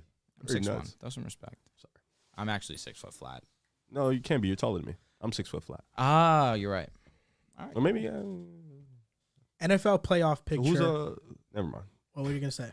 I was gonna. I don't know what you were going to ask. I'm kind of scared. Never mind. Yeah, nah. Never mind. Now, NFL playoff picture. We're gonna be predicting the final division and wild card spots. Let's start with the AFC playoff picture. Now, number 1 is the Bills at 10-3. Chiefs are number 2 at 10-3. Then we got Ravens at 3, 9-4. Ravens at 3, yeah. Titans at 4 at 7-6. 5 is the Bengals at 9-4. 6 is the Dolphins at 8-5. And 7 is the Chargers at 7-6. Those are the teams that are in the playoffs currently. And in the hunt are the Jets at 7-6, the Patriots at 6-6. Depending on how tonight's game goes, that can change. Huge, yeah. And the Jaguars at 5-8, they're number 10. Now, will this picture stay the same, or do you have a team making it? Jesus Christ, Riv. All that. He's just, listen, the hot talk I feel like has been the Jags this morning and yesterday after a huge win against the Titans. They have to win out. The Jags cannot lose another game. It would be a very nice story as Nick Folk just makes the field goal, makes it a 13-10 game going into overtime. Halftime, sorry. The Jags need a lot to go right for them to make it, so I'm kind of counting them out. Yeah. So we have, realistically, we probably have the Jets, Chargers, and Pats as that last wild card spot. I think the Chargers get in, unfortunately. I think the Chargers. So the Chargers last. I think there's 4 games left. Tell me. So Chargers last 4 games. They play the Titans this week, the Colts, the Rams, and the Broncos. Can you tell me the Titans' remaining schedule, if you wouldn't mind? So a relatively easy schedule, I would say, for the Chargers. Is there a chance Miami falls out? No. Because if they lose they this play week, Buffalo. Yeah. Then they're at 8-6. There's a world where Week 18, it's Jets-Dolphins, one for of the them playoff gets in. spot. Yes. Yeah. So But then- That's what I think it's going to be. But because if the Chargers keep winning, then they comfortably jump both teams. I think the Dolphins will lose to the Bills. I think they will lose to the Pats as well. I have them. Is losing that in to New the Pats. England? they're in New England. They're at New England. So I think Week 18. You know who hasn't lost to the Patriots in their career? Tua? Tua. Shout out to Oh, Tua. this is I the did not know perfect that. time for disaster class. It's been happening a lot Jesus lately. Christ. That's what it's going to be. The Jets, Week 18, the Dolphins. That I could think be that's going to be the playoff. That could be. That's So gonna the be Titans, I know you playoff asked Drew, implications for that game. they play the Chargers, Texans, Cowboys, and Jaguars to end the season. So relatively, I mean, Cowboys is tough. Chargers isn't a cakewalk. You know, it could happen. I'm going to stand on it. The Chargers get in. Chargers get in. I think it stays the way it is. I'll say this. I believe Bills will get in. Chiefs will get in. Do the Ravens fall out? The Ravens are not winning the division. They will probably still secure a playoff spot. I think Baltimore still gets in. I think the Bengals end up winning the division. I agree. I think the Titans will win the division, even though the Jaguars have been playing better of recent. And by recent, I guess winning their last game against Tennessee. Yeah, they're 5-8. That's tough to overcome. I think the Dolphins will make the playoffs, and I think lastly the Chargers will also secure that last spot. I think like you said, the Jaguars need to win out. I'm actually not off the Jaguars just yet because the Titans remaining schedule is the Chargers. I think they can lose that one. They have the Texans. It's a sneaky game, but I have them winning. And then the Cowboys. So you think it comes down to that Week 18 I think it's going to come down to Week 18 and Jaguars-Titans Week 18, how the Jaguars are It's playing. in Jacksonville. I like Jacksonville in that game, and I think they could potentially win that division. But this is the kicker. They have the tiebreaker. They do, but also they play you guys soon, and both teams Play need Thursday that night, win. yeah. And they play Dallas too. They play That's Dallas. tough. They play the Jets, Texans, and Titans. So they need to go 3-1 in this stretch. You also need to win that game, so With that's Trevor sure. Lawrence, anything Shit. is possible. Yeah, he's Trevor's been been playing dogging. unreal. Good luck. I think the Jets get the last spot. Of for what course it's you worth. do. I'm not surprised. We go 3-1. I'm not even over mad the at your stretch, bias. 10-7. I'm not mad at Yeah, you know what? I think the Chargers will get the 6th spot. The playoff will be the Bills, Chiefs, Ravens, Jags, Bengals, Jags. Chargers, and Jets. Titans are out. Yes. Okay. Dolphins and So Titans. we all is the agree Baltimore playoffs. still gets in. How are the Dolphins missing? Yeah, I gotta look at their schedule. I think got they're you going right to now. lose to the Bills, Pats, and Jets. So they're going to So go. they got They're Cleveland, going to go Atlanta, 1-3 in Pittsburgh, the final 4 Cincinnati. games. All right. Deshaun's back. I would say without Lamar, all these When does games he come go back? either way. This could be this week, could be next week, could be the week Cleveland, after. Atlanta, Might Pittsburgh, be cooked in Cincinnati. Dynasty, bro. And that last game is Got at Mike White. Cincinnati Good for, luck. for the Ravens. Mike White against Detroit. That could be for the Who are you division. playing against? Kevin? Shit. It's Yeah, going I to be think so. difficult for sure. It's gonna be Hey, tough. AFC is gonna be good luck, fun. man. You seen the rest of my team? Team's pretty good. I Hated feel like that there's a lot of toss-up gimme games in here. There's a lot of toss-ups. Yeah. There is. It's Like the it's gonna Lions, be a a lot. dogfight. The Jets' schedule, Lions and Jags, is going to be tough. But yeah, I mean, I wouldn't be too surprised if the AFC playoff picture remained the same. Yeah. I wouldn't. I think if you're betting, you probably would pick on it to remain the same. Correct. The NFC is where I think we're going to see some movement. I agree. We have the Eagles at 1, the Vikings at 2, Niners at 3, Bucks at 4, and they're only holding on to a lead by this much to the Panthers and Falcons. The Cowboys at 5, Disgusting. the Commanders at 6, and the Giants at 7. The Seattle's in right the there. hunt teams right now are the Seahawks, Lions, and Panthers and Falcons because of their division. Now the Giants and Commanders Yeah. face this weekend. I don't think Huge the Commanders drop out. I think I they don't- get into the playoffs. I think you're 100% right. I think the Giants are bye-bye. I can't wait. And you know there's one team in particular that stands out amongst the rest. It's about them Detroit boys. I'm talking about the Detroit Lions. The Detroit Lions are making the playoffs. Hot take: Carolina gets in. Could. Ooh. Sam Darnold. Tom Brady Sam- gets out and he So is it retires. true? We It's always over. knew he was a Yeah. guy. It's He's over. not going to the Niners. Tom Brady is over. Detroit's last 4 games, they play the Jets this week, Panthers, Bears, and Packers to finish off the season. Is there a world Green Bay sneaks in? What's the record? 5-8. No. I mean, Do they have a we had the Jacksonville-like Lions. chance? Do they have a puncher's chance? I feel like they're talking more about Jordan Love starting than going to the playoffs. You need to see that. I would be excited to see Jordan Love. Detroit has a chance. They're probably playing the best football. Like, if Detroit played the Giants, we already saw them won the Commanders. I would be taking Detroit right now. So no chance Seattle catches the division. No. San Fran has it. No. The division's locked. I agree. So Philly, Minnesota, San Fran, they're locked for the division. They didn't win the division. Tampa's like, Tampa. Carolina's defense is playing well lately. Carolina's 5-8, Tampa 6-7, and the Panthers own the tiebreaker over just the fucking Bucks. embarrassing. Yeah, So Carolina's getting in, baby. Yeah, They could. they can get in. Shout out to I my would boy love. I think I probably had them with like 3 wins on the season. I'll be honest. I would love for the Panthers to get in the playoffs. I had them actually around this win mark. I did. Didn't you have them with like 8 wins? Yeah. Mayfield. Why would you love them to get into the playoffs? Mayfield. It's been Darnold. Yeah, well, I thought it was gonna be Mayfield. You like it? You like Carolina? I like Carolina. Their defense is rugged. They're tough. They're nasty. They're gritty. They're young. Let me see if I can. I'm find praying that. for the whole Now, division that to get defense in, is but really it's legit. they The got offense has been so bad that the defense has to stay on the field constantly. Looks have worse than it is They sometimes. have an elite corner in Horn. Yeah, JC Elite Horn pass is him. rusher in Burns. Bro, Yep. JC has been at a different That level new class is recently. nuts. Yeah, we Yeah. went crazy. NFC East. I hope it all gets in, but Well, we know for unfortunately- one thing certain, the Giants are missing the playoffs. They're Yes. missing the playoffs easily. It's tragic, man. They're going to lose to the Commanders. I had the They're going- Panthers at 7-10. They're They going are? to lose to the Commanders. The Giants will lose to Minnesota, The Saints 8 and they will lose to the Eagles week 18. The Giants, 3 of their next 4 games are going to be on the road. It's tough for the Giants. We said it early in the season. It was hard when they were winning so many games, but They called this haters, bro. they did. The Giants just all season, if they have mistakes on offense, it's going to be hard for them to win. They just don't have the type of guys outside of Saquon to be able to score points fast, and their defense has been good situationally, but overall they can allow points. We saw it to Detroit. Obviously, Philly's in a different class. Are we I'm going to not talk about the expecting them. injuries? Are you going to say injuries or They missed 8 starters. You talking about Every Giants, team right? has They missed 8 injuries. starters last game. Wouldn't change 35 points, but No, nonetheless. absolutely not. I'm just saying they've had injuries I throughout just feel their like the span offense- of losing streak. The But offense is even- going to be lackluster. They're Yeah, not even gonna if be- No, I'm everyone not was gonna- healthy. Well, this is an excuse for everything. Kenny right? also, who's been crucial to this defense, also is out with getting hurt while he was on vacation, which was ridiculous. But that was Nuts. a huge blow for the defense.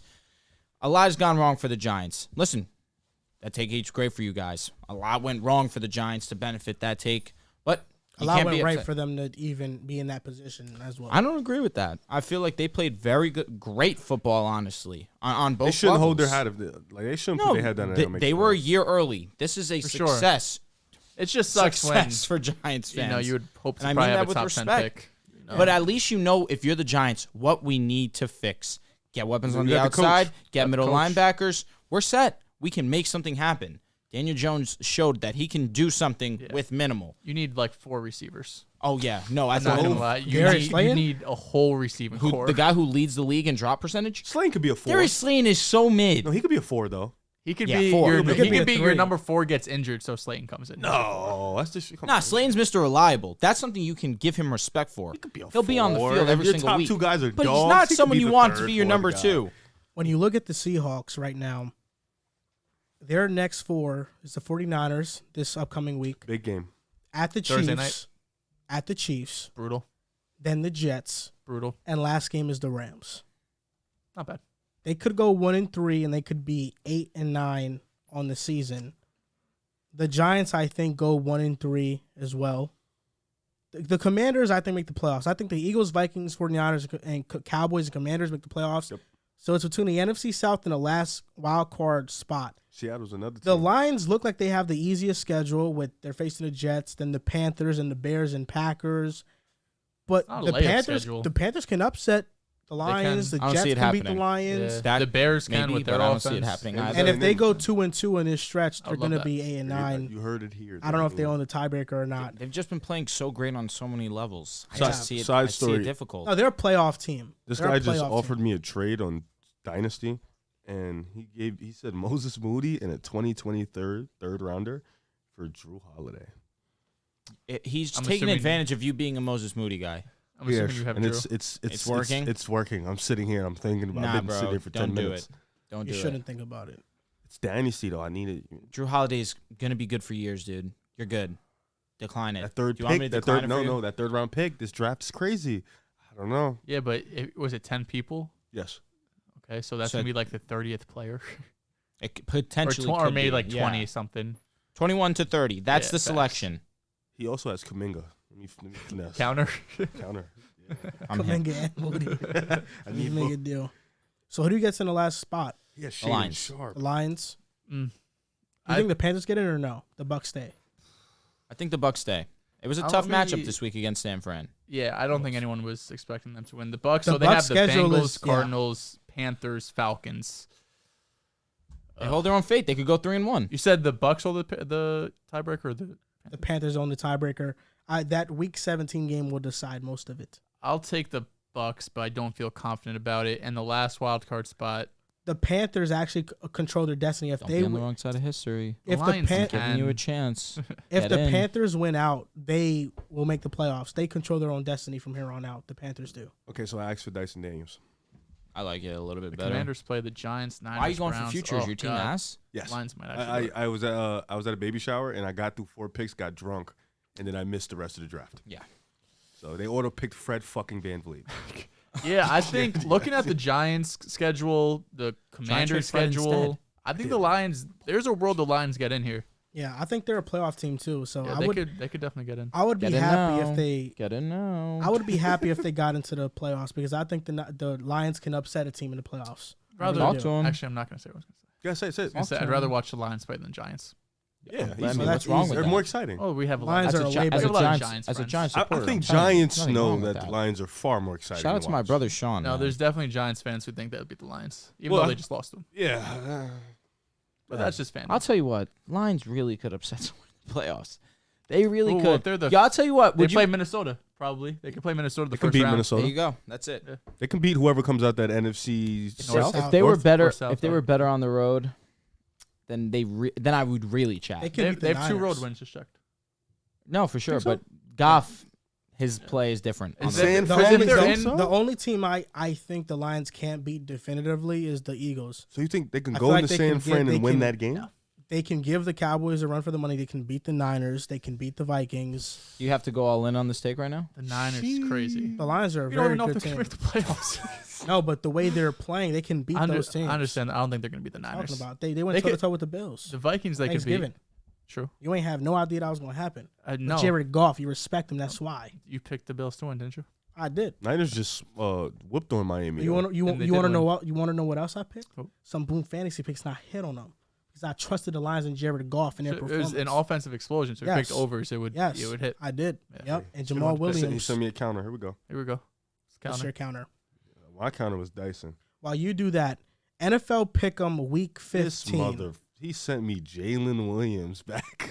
What do Not you mean? moving you? He's all rookie right now. I don't care. I need a guy who's gonna transcend shit, bro. He's a good player, bro.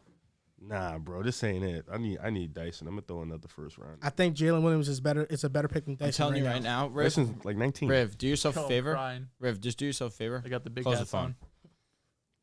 Your trade, Brian, right now, I'm not well. A first and Drew Holiday for Dyson. He sent me a third and Jalen Williams for Drew Holiday. I told him give me Dyson. No, just trust me. Try one more. You're the basketball head, I'm gonna try one more. but I'm telling you, don't do that. No. I'm gonna try one. I'm gonna send the first. All right. gonna NFL send a Pick'em first? Week 15. Saying like First game up, 49ers at Seahawks. gonna be a really good one. This is gonna be a good game. This is the Thursday night game. Seahawks need this one, man. Some is inside me is telling me Seahawks are pulling this one off. Give me Purdy. This is the first or second time they're playing this year. Second. Second The They Niners lost the first one. The Niners Seahawks won the did. first one, right? Yeah. in Seattle. I'm gonna take the Niners in this game. I'm going with the Niners as well. I think their defense is just too elite It's right gonna be a now. good game though. Colts at Vikings. I'm going with the Vikings. The Vikings, yes, the Vikings. should smoke Vikings. them. I'm going to go with Minnesota, but I will say, Here we go. don't be shocked if the Colts win The weekly, but watch out for. because the Colts offense can move on this passing defense. The Vikings are one of the worst pass defenses in football. Everyone can, yeah. If you run the ball, you pass the ball. It's going to be another close game, I think. You know, I got the Vikings, but this could be a Colts win. It can. You know, don't count them out. Ravens at Browns. I'm gonna take Cleveland this week. It's a tough one, man, especially because Browns really haven't been playing great football. That being said, this past weekend I saw flashes from Deshaun that showed me Deshaun is still in there. Deshaun Watson knows how to play football still. One of those throws where he's being dragged to the floor, and even still, it looks like he was perfectly planted with the velocity he had on that ball. I'm going with the Browns, but it's going to be a good one. I will be going with the Browns as well. Lamar's expected to be out. Deshaun, hopefully third game back. Now he gets the first W. I'm going with the Browns in this game. I think that Deshaun Watson gets his first win in Cleveland.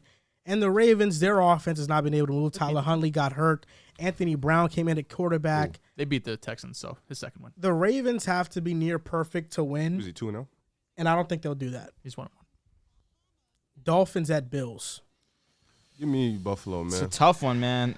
They went out for the rest of the year. Being completely honest, it's going to be a dogfight. I got Buffalo. It's Buffalo, Miami on the road. It's probably going to be cold. You Might praying, be windy. Right? I hope Against the this game is just defense. close. I hope Tua comes to play, Yeah. Make it a good game. Listen, man, you've been very quiet, Mr. Michael Jordan. Oh, All right, so keep it hush. He'll win the chip. Keep it hush over there. You got humbled. Who got humbled? Your boy's He got mid. hurt. He's mid. He got hurt. Tua just sucks. It's a difference. Oh, does he suck? Yeah. Oh, yeah? He just Oh, yeah? He felt How quick you flipped on No, Tua that's in what a I'm matter saying. of Like, seconds. you just lose me. One guy is like has Well, an you elbow discredited injury. his guy. That's No, all I you just gotta had to say. do it on purpose because One guy has an just elbow be all injury. over The other guy place. felt a breath of cold air. Whatever, and couldn't man. throw anymore. Stay, They stay were on in a your dome stay in on LA, your 10 What toes. do you You know, want me to they do? had- Stay on your 50 10 degrees. toes. Yo, Are you Rafe, fin fam or know- not? They did have heaters on the sideline. They had heaters on the sideline. Oh, The so he was Dolphins just did. garbage. It was in Los Angeles. It's not that cold. It was actually. We have people I in know, the and Discord the, that said it and the was Dolphins cold. had heaters on their sideline. I know. It really guess they had wasn't. the- He just had a the bad game. It's shit like open? that. The It was just dome open? No, but that's cap. People in the Discord said it was actually cold that day in LA. It was What actually was the chilly. temperature? Well, Like, for it's like them, in the it's 50s. cold. That's 50? 50. That's cold nothing. for them. It's probably cold. That's Can't cold for see. Miami. It's nothing for us. Definitely cold for It's Miami. cold for them. Tua was freezing in there. I'm going with the Dolphins, but great game.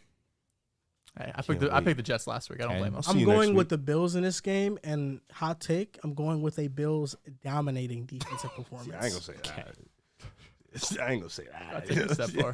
Dominating defensive performance. it'll The be pressure close. that the Dolphins have been feeling lately, I am worried. That Bills pass rush is legit. Yeah, they destroyed the Jets. They offensive did, bro. line. It'll be close. Eagles Game will be- at Bears. Eagles. Come Come on. Eagles should win this game. Eagles. Going with Do the we Eagles. expect Fields to have another one of them ones? Can't count them out for sure. Yeah. Fields, yeah, he should have, This is a tough test for 70, 80 him. rushing yards. You know, 200 somebody passing. in the comments in the YouTube chat said something that was very valid. They said, put Tua in the Bears, and you don't get the same offensive result. Justin Fields, A lot of guys Agree. there. offensive engine, and that's why I mean, Fields, look at the team last year. it's over. Yeah, the And Bears they were a game away dog from the playoffs. So let's keep it hush. The Bears? You Or the heard what Dolphins? I said. Dolphins. You mean the win streak where he averaged like 170 passing yards per game? And that'd be more yards than Justin Fields. Is it right now? Not total, not combined. Yeah, he's a playmaker. He runs. Fields got Well. like 100 more. With the That boy be running that. Yeah, OD. I got the Eagles though. Lions at Jets. New I'm York gonna take the Jets. I'm gonna take the Jets. I like you guys at home. Hey man, I hope the Jets do win. For your sake. Go Thank fuck you. yourself. I do. Just being honest. You got the man. Lions? I do have the Lions. Respect. Go fuck yourself. Now I'm going with the Jets, man. You already know we back, Sir, man. jet up. We back. No jet hit. We taking Jet up. flight. Jet. We taking flight, baby. Listen, man. Right now, tickets are still $200. Somebody want to accompany me to the No, I'm good. Jets? Unfortunately, I will not be in attendance. To the Jets game, baby. Steelers at Panthers. Panthers. For my agenda. Panthers been playing well lately. Defense been stepping up. I am going with the Panthers as well. I got Steelers you can't Carolina. trust. Look, there's something about me, man. also I arguably want the to worst team to see. watch. How did they lose to the Ravens without Lamar Jackson? The game sucked. That's why. And Tyler Huntley got hurt too. Yeah. The Ravens might be playing. Is Anthony KP Brown? is KP coming back? It's because Mr. Trubisky came in. I was gonna say interceptions. KP did get hurt. He threw got 3. concussed. Yeah. If KP plays, I'm going with Steelers. If Oh, he John's doesn't, a Steelers fan. facts. winning? Okay, I'll You take know his what? word. All Go with the right, Panthers. we're all going with the Panthers. Mason Rudolph. Oh God. I got the Panthers in this game. It's something about Sam Darnold, man. When he went to Carolina, you know, You knew this was possible. 5-8. No, Okay. I bashed Sam Darnold when he went to Carolina. You should have. I knew that he wasn't going to be good there, but I feel like, man, the way his careers went, he needs this type of playoff boost. He needs a playoff boost. He needs to get in there. And Sam, he's playing okay football right now. I wish the best for him. Former Jets quarterbacks, there's something about former Jets quarterbacks. They just revive their careers. Geno Smith, maybe Sam Darnold's next. Who's up? Zach Wilson There he gonna be, is. he gonna be on that list. Let's get it, Sam. Let's win this game. Chiefs at Texans. Chiefs. Yeah, this should be the most lopsided game in the NFL. Hey, we thought that last week We did. with the Cowboys, but Chiefs aren't the Cowboys on offense. I'm going with the Chiefs. I got the Chiefs too. Now Falcons at Saints. I'm going with the Saints, believe it or not. Saints. I need the Desmond Saints Ritter. to keep losing. Desmond Ritter, first Give me start. the Falcons. Give me the Falcons. Saints at home. One of the tougher environments, regardless of how bad their team Hey, is. Dehls, quickly, who we picking with that top 5 pick? Who would he pick? Dude, I don't know. You guys don't have any holes. Like, best player available, probably Fill it. defensive line or offensive lineman. That's what this class is really mostly large Got it. made up of. No, For me, I'm going to go with the Saints. Andy Dalton Flex has is been getting playing Yeah, Will Anderson. some really good Might go top football. 3. I think he's not playing. I'm still skeptical about Maybe how okay. Desmond Ritter is going to look in his Sure. first start. Because of that, I don't want to put too much stock into the Falcons, so I'm going to go with the Saints in this game. Now, Cowboys at Jaguars. I didn't make a selection for Saints-Panthers yet. I think I will be going Saints-Falcons. with the Saints-Falcons. Saints. All right. Check Cowboys and Jaguars. Jaguars got to win out, right? Yep, they're I'll at take home. Dallas on this Cowboys, Jags. one. Actually, I'm going to take Jacksonville. I changed my tune. My opinion on the Cowboys this past weekend is that I think they cruised into this one. I think they took it as another bye week. They played mediocre football because they really did not care about this week, and even still, they ended up coming out with the W. A lot of accusations are being spoken on Dak Prescott, and Dak Prescott went 98 yards down the field to win the game against a bum Houston team for sure, but their pass defense is not a slouch. It's not. It's been very consistent all year long, except against the Dolphins. That being said, I am going with the Cowboys because they're going to come and show people, like they did against Minnesota, that they're for real. Taking the Cowboys, too. They're the better team. I know the Jags are hot right now, but almost every position you'd be taking I got Dallas. Jacksonville. I got a feeling about Jacksonville in this game. I knew you can take I Jacksonville. didn't like how the Cowboys looked last week, and Dak Prescott, those accusations are We still saw your on tweet. trial. He's still on trial. It's 100%. If that's how you feel. You can't trust Dak in big-time games. I mean, I don't trust 98 him. yards down the field. He drove It's not a down big-time swimmingly. game. It's the Texans. It's not a big-time game. that's the that thing. moment. No, but that's the thing. You I lose get the it. game, they're on your ass. because you got to win. You go that down way. the field, go 98 yards. You're supposed to do that. You never win. What can you do, man? Well, you are know? supposed to do that. What he's supposed to do is actually win a playoff game. He's 1-3 in the playoffs. Well, he did win a playoff. You mean win multiple? Well, win a playoff game this season. Nah, there we He go. needs to go He on a little definitely bit does of because run. he has a really good ass team. Yeah, he does. He do. I'm going with the Jaguars in this game. I think Trevor Lawrence is Giving me hot right now. Bad vibes. Cardinals at Broncos. I'm going with the Broncos. I think we take win this Denver. game. I'll take Denver. Denver who, sorry? And K1 Cardinals. is probably not going to play. Yeah, if Kyler's out, give me the Broncos. Believe it or not, the Cardinals, even when Colt McCoy's been playing, have not been horrible. They've actually been somewhat formidable. Denver's defense. Russell Wilson, I don't know if he's going to play or not. And I got Arizona in this game. They have enough offensive weapons to win. I got them being the Broncos at home. Patriots at Raiders. I'm going with the Raiders. Patriots offense is still to me. I'm tired of picking. Although the Raiders. Raiders defense is not good by any means, I think the Raiders just should come out. They need this win very badly if they I'll want to take stay in New the England. race. New England, now you got Belichick going against his former coach. He does very well against former coaches. Yep. But the way the Raiders were really embarrassed last week on national television, They've been embarrassed all 98 week. yards against Baker Mayfield. As much as I think Belichick will get one over his former coach, I feel like the Raiders are just going to have an edge about them because they got embarrassed. So They'll I'll go choke with it. Vegas. You know who had edge about him? Baker Mayfield, baby. He did. That's why he did that. Patriots, I'm going with them over the Raiders. Bill Belichick doesn't struggle against his former coach. Let's keep it 100. It's true. He doesn't. He knows the offense. He's going to game plan perfect for it. Titans at Chargers. Chargers. Going with the Chargers for sure. Tough game. This is another game where the Titans got embarrassed. They lost at home by 20+ to Jacksonville, who's 5-8 right now. Chargers are Didn't we home. beat them like that the week before? Huh? I think the week before we beat them by like 22. That's true, but it's the Eagles. They've been losing. Chargers are home. Chargers are home. Chargers are home. I'll take the Chargers coming off a big win against Miami. I'm going with the Chargers as well. I think they win this game and they keep the playoff hopes alive. Bengals at Buccaneers. Bengals. Bengals easily. Something's got me by the balls. Not thinking about it too much. Thinking that the Bucks are gonna pull the upset, This Can't is trust a but night then I game. remember that I'm my own Nike? man, You're also a ball Is this a knower. night game? and that's No. why we're going with the Bengals. Bengals. Can't trust the Bucks, man. Can't. Plus, I need You them can to trust lose. Brady, Except in the not playoffs. the Bucks though. And Good playoffs, point. Who knows? Playoffs, Lions, Bucks. Who wins? Lions. So what are we talking about? Now this is the Sunday Night Football game. Giants at Commanders. Commanders. I got the Commanders in this. one. Washington's home, right? Yep. I'll take them. Defense Taylor is Heineke. fire. I think it's gonna be another great game. You Taylor disrespected him. Taylor Mantra, I like it. Heineke? You did. But it's all Who right. do you got? I think you know where I'm going. G-Man? Unfortunately, Have to. I'm not. Oh, you're going with the commies. Going with the Commanders. The comedy. Shout out to subs. Giants have lost already to the Commanders. The Giants have lost, I think, to every team in the division. They indeed have. I don't think they have a win. Commanders defense is playing well. Giants aren't that Is great. Chase Young back? I'll take Commanders. I'll go with the Commanders. Last game, Rams at Packers, Monday Night Football. God, Green this Bay? game sucks. It's in Green Bay. What do you think, bro? Is Jordan Love playing? I got the Packers in this one. It's supposed to be. It's still Rodgers, I believe. What happened to Broadway Bake? Baker's going to be fine. Next year's his year, not this one. Give me Green Bay. Not this game. I'll take the Not this Packers. game, Yeah, not yeah. this one, not the. I don't expect too much out of Baker, but I think he'll get his fair shot next year. I'm going to go Packers as well. And that's going to do it for episode 237 of the Pick a Side Podcast. You guys can follow us on TikTok and on Instagram at Pick a Side Podcast, on Twitter at Pick a Side Pod. We're going to stay for 10 to 20 minutes on the YouTube live stream Facts. to read the super chats. But for the audio version of this podcast, we will be stopping it here. So if you listen to the whole thing, thank you guys so much. Don't forget to deposit into Boom Fantasy and Mojo, our biggest sponsors. We highly appreciate it. Absolutely. And one thing also I want to highlight, the fact that we had over 700 people, almost Shout out. 800 heads in the live. Shout out to y'all, It is man. just an absolute credit to you guys and the love that you guys show us on a week-to-week basis, an episode-to-episode basis.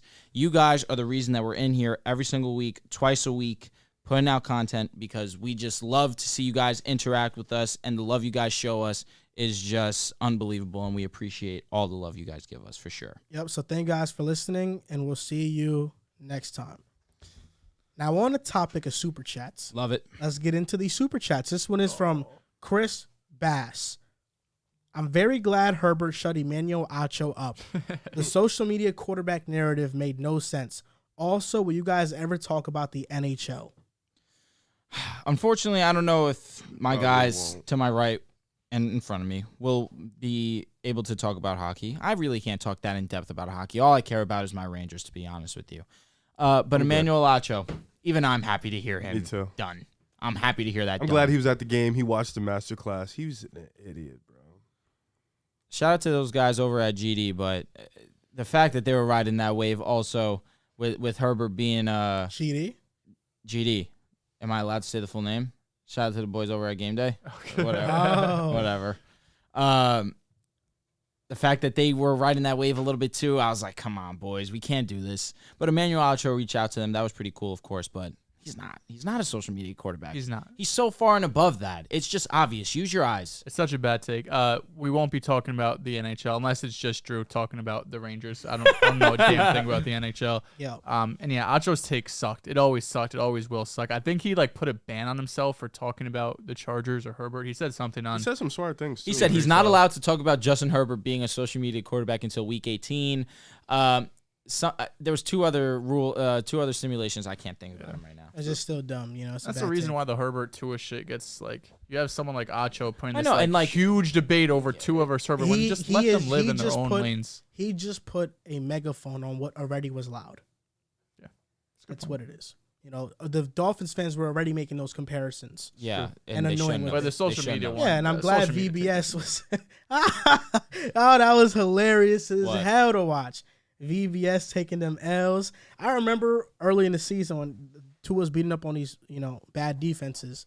He was like, The "Oh, ones that Josh Allen didn't. he was like, I can't wait until we face the Niners and the Chargers. Oh, I can't wait." And look at you now. Don't prey on that shit, man. You don't want that smoke. Listen, you don't want Tua in big listen, time take games. it easy. He not gonna deliver. Easy. Shout out to the boy VBS. He just chose the wrong hill to die He on not there. gonna deliver. He chose the wrong hill to die on there. This from Jazzy Juice. Happy holidays, guys. Love Happy the pod holidays, and bro. all you guys. Appreciate you, bro. Happy holidays to you. Oh, that's Drew. it. Thank Just you. wishing us a happy Yeah, holiday. that's it. That Love you dude is too. sweet as fuck. He man. donated $19.99. Wow, that's fucking amazing. guy. What a goat. Just to wish us happy holidays. Happy I appreciate holidays to you. you, man. Shout out to Jazzy Juice. Manny Madrigal, $4.99. Flip aside literally makes me curse out loud. Former Gator Anthony Richardson declaring for the draft thoughts. As a Giants fan, I'm praying for him to be a Giant. Praying. I like AR a lot, man. I like Richardson a lot. He's definitely raw. Got a long way to go. But I think he's going to have the physical tools to rise up in the draft process. He's going to wow people at his pro day, the combine, run like a 4.7 or something and shoot up draft boards and maybe find himself in that late first round. But he's definitely still a project. He's someone who his last year in college completed 58% of his passes. I mean, in college, if you're completing 58% of your passes, that's a pretty bad look. He had moments, he had good games, but overall still very raw. But you see the upside with him. You see the, insane size, length, athleticism. He's girth. He's wide, thick. Like, he's just a big dude with a big arm with a lot of speed. So teams are gonna fall in love with him. They are. Yeah. When Very Terrell attracted to him. When Terrell came on the show and he said, I started watching this podcast because of Joel. I was getting ready to be. Wow, thanks, man. I really appreciate it because he made me so fucking mad. So it actually, really rose an eyebrow for me. Of how, you definitely piss people. Do you not read the comments? I make people so mad they tune in to watch. That's a W. Me make them more mad. For sure. So shout out to Manny Madrigal for calling me Mr. Flipaside. I appreciate the nickname. Ja for MVP and for Anthony Richardson, by the way. The Giants would be a good spot for him. Brian Dable can develop developmental quarterbacks. So that would be a very good spot for him. Ja for MVP left no comment but donated 99 cents. So shout out to him. Shout out. And this one is from Isaac. Drew, my Puerto Rican Hispanic light-skinned goat. Praying for my light-skinned goat, Drew. Stay strong. Praying hands. Thanks, man. I put my best effort forward, man. I appreciate the love and the support. Shout out to PR. Stand the fuck up. Shout out PR, man. Homeland. And now this is from Novel Thoughts. Shout out to Novel. Shout out Novel. Discord legend. Discord family. If you guys haven't already, you can join our Discord by joining our Patreon. There we go. Was he on our playback, right? He was on the stage? Yeah, he was. Nah, he wasn't on the stage. No, that was not epic. on stage. That was epic. Oh, it was epic, right? Yeah. Nah, he be ducking. Yeah. Novel don't. He stays low key. Novel donated $4.99. Salute to the whole PAS family. Black quarterbacks up right now. Give Hurts the MVP. It's still die Eagles die though. Y'all beat us with 10 players on IR. Wait, sorry. What did he say? He said, give Hurts the MVP. Yes. It's still die Eagles die, though. What was it, 10? Y'all beat us with 10 players on IR. He's a Giants fan. He's a Giants fan. You got smoked with the guys not on IR, to be honest. I think all 10 of them healthy. It's same outcome. Exactly. You're getting smoked. I mean, they sat players in the fourth quarter. Shout out to Nawa, man. He's a legend. Dude is a goat. Santos Lopez donated $5. Talk about legend. He said, I'm dropping PlayStation gift cards in the chat. Yes, it's real. Yeah, shout out to him. And another donation from Santos. Here's a question for y'all. Who's your top 5 quarterbacks of all time? And I hope it's okay if I give the fans gift cards. Sure, for sure. Yeah, top 5. Are we saying like who's the best of all time or like our personal favorites? I mean, I'll just go off the top of my head. Brady, Montana, Peyton. Probably go Marino. Mahomes is probably entering that conversation pretty quickly, but right now, Elway? Yeah. My top 5 would be Mahomes keeps us up. He's a lock. Mahomes. He's a lock. 5, yeah. Well, Brady, Payton, Rodgers in that conversation for sure. On me, it's my own list, so it's personal to me. Okay. Patrick Mahomes is number 1. Tom Brady is number 2. Number 3 is Peyton Manning. Why would you ask that? Number 4. What is that? Come on, bro. I'm trying to think of who number 4 can be. Aaron Rodgers. And number 5. Man, this is tough. A quarterback I love a lot is Drew Brees. Drew Brees was one of my favorite quarterbacks that I watched growing up, so I'm gonna go number 5, Drew Brees. That's valid. Not a popular list, but those are my personal guys. I like that. I like that list a lot. Mahomes number 1, baby. I respect that. And Joe Burrow going into there soon. Okay. No Payton? Yeah, Payton. I had him Payton. Oh, I'm sorry, I wasn't listening. Nice. They said Zach Wilson at 5. No Montana? No. Dude, that's bold. Are you just saying who you like to watch? Yeah, but Montana's a winner, but statistically doesn't stack up against a lot of listen, guys, if it was my list, Peyton is number 2, but the championships, it makes it hard not to go Montana, even though statistically, regular season, Peyton's the greatest of all time. It's just unfortunate he couldn't get it done like Brady did. Yeah, that's usually what holds quarterbacks down in the all-time list. I try to keep it very consistent because obviously people know Peyton Manning's my guy, but I can live and die happy knowing that my favorite football player ever is top 3 at the most important position. I'm crying. You could put a user in timeout as a mod. Yeah, you can. Timeout's just a funny ass word. And this is the last super chat from Matt Alex. He donated $2. Shout out to Alex, him. shout out, bro. With no comment. Next time, put a comment. Might as well. Yeah, let us answer something. Okay, Friv knows what grinder is. Now, this is going to do it for this stream. So thank you guys so much for watching. We'll be live every single episode. Next live will either be Friday or Saturday. We'll update you guys on the time there. If you guys can, please go and support Boom Fantasy. Deposit $10 or more on there. It's our biggest sponsor, so doing that helps us a lot. Thank you guys for being on with us for, Shout out. 3 hours and 16 minutes? Sir. Went crazy. Calm episode. Yep. Shout out to you guys. We're going to end this stream. We'll see you guys next time for episode 238. Gazoo.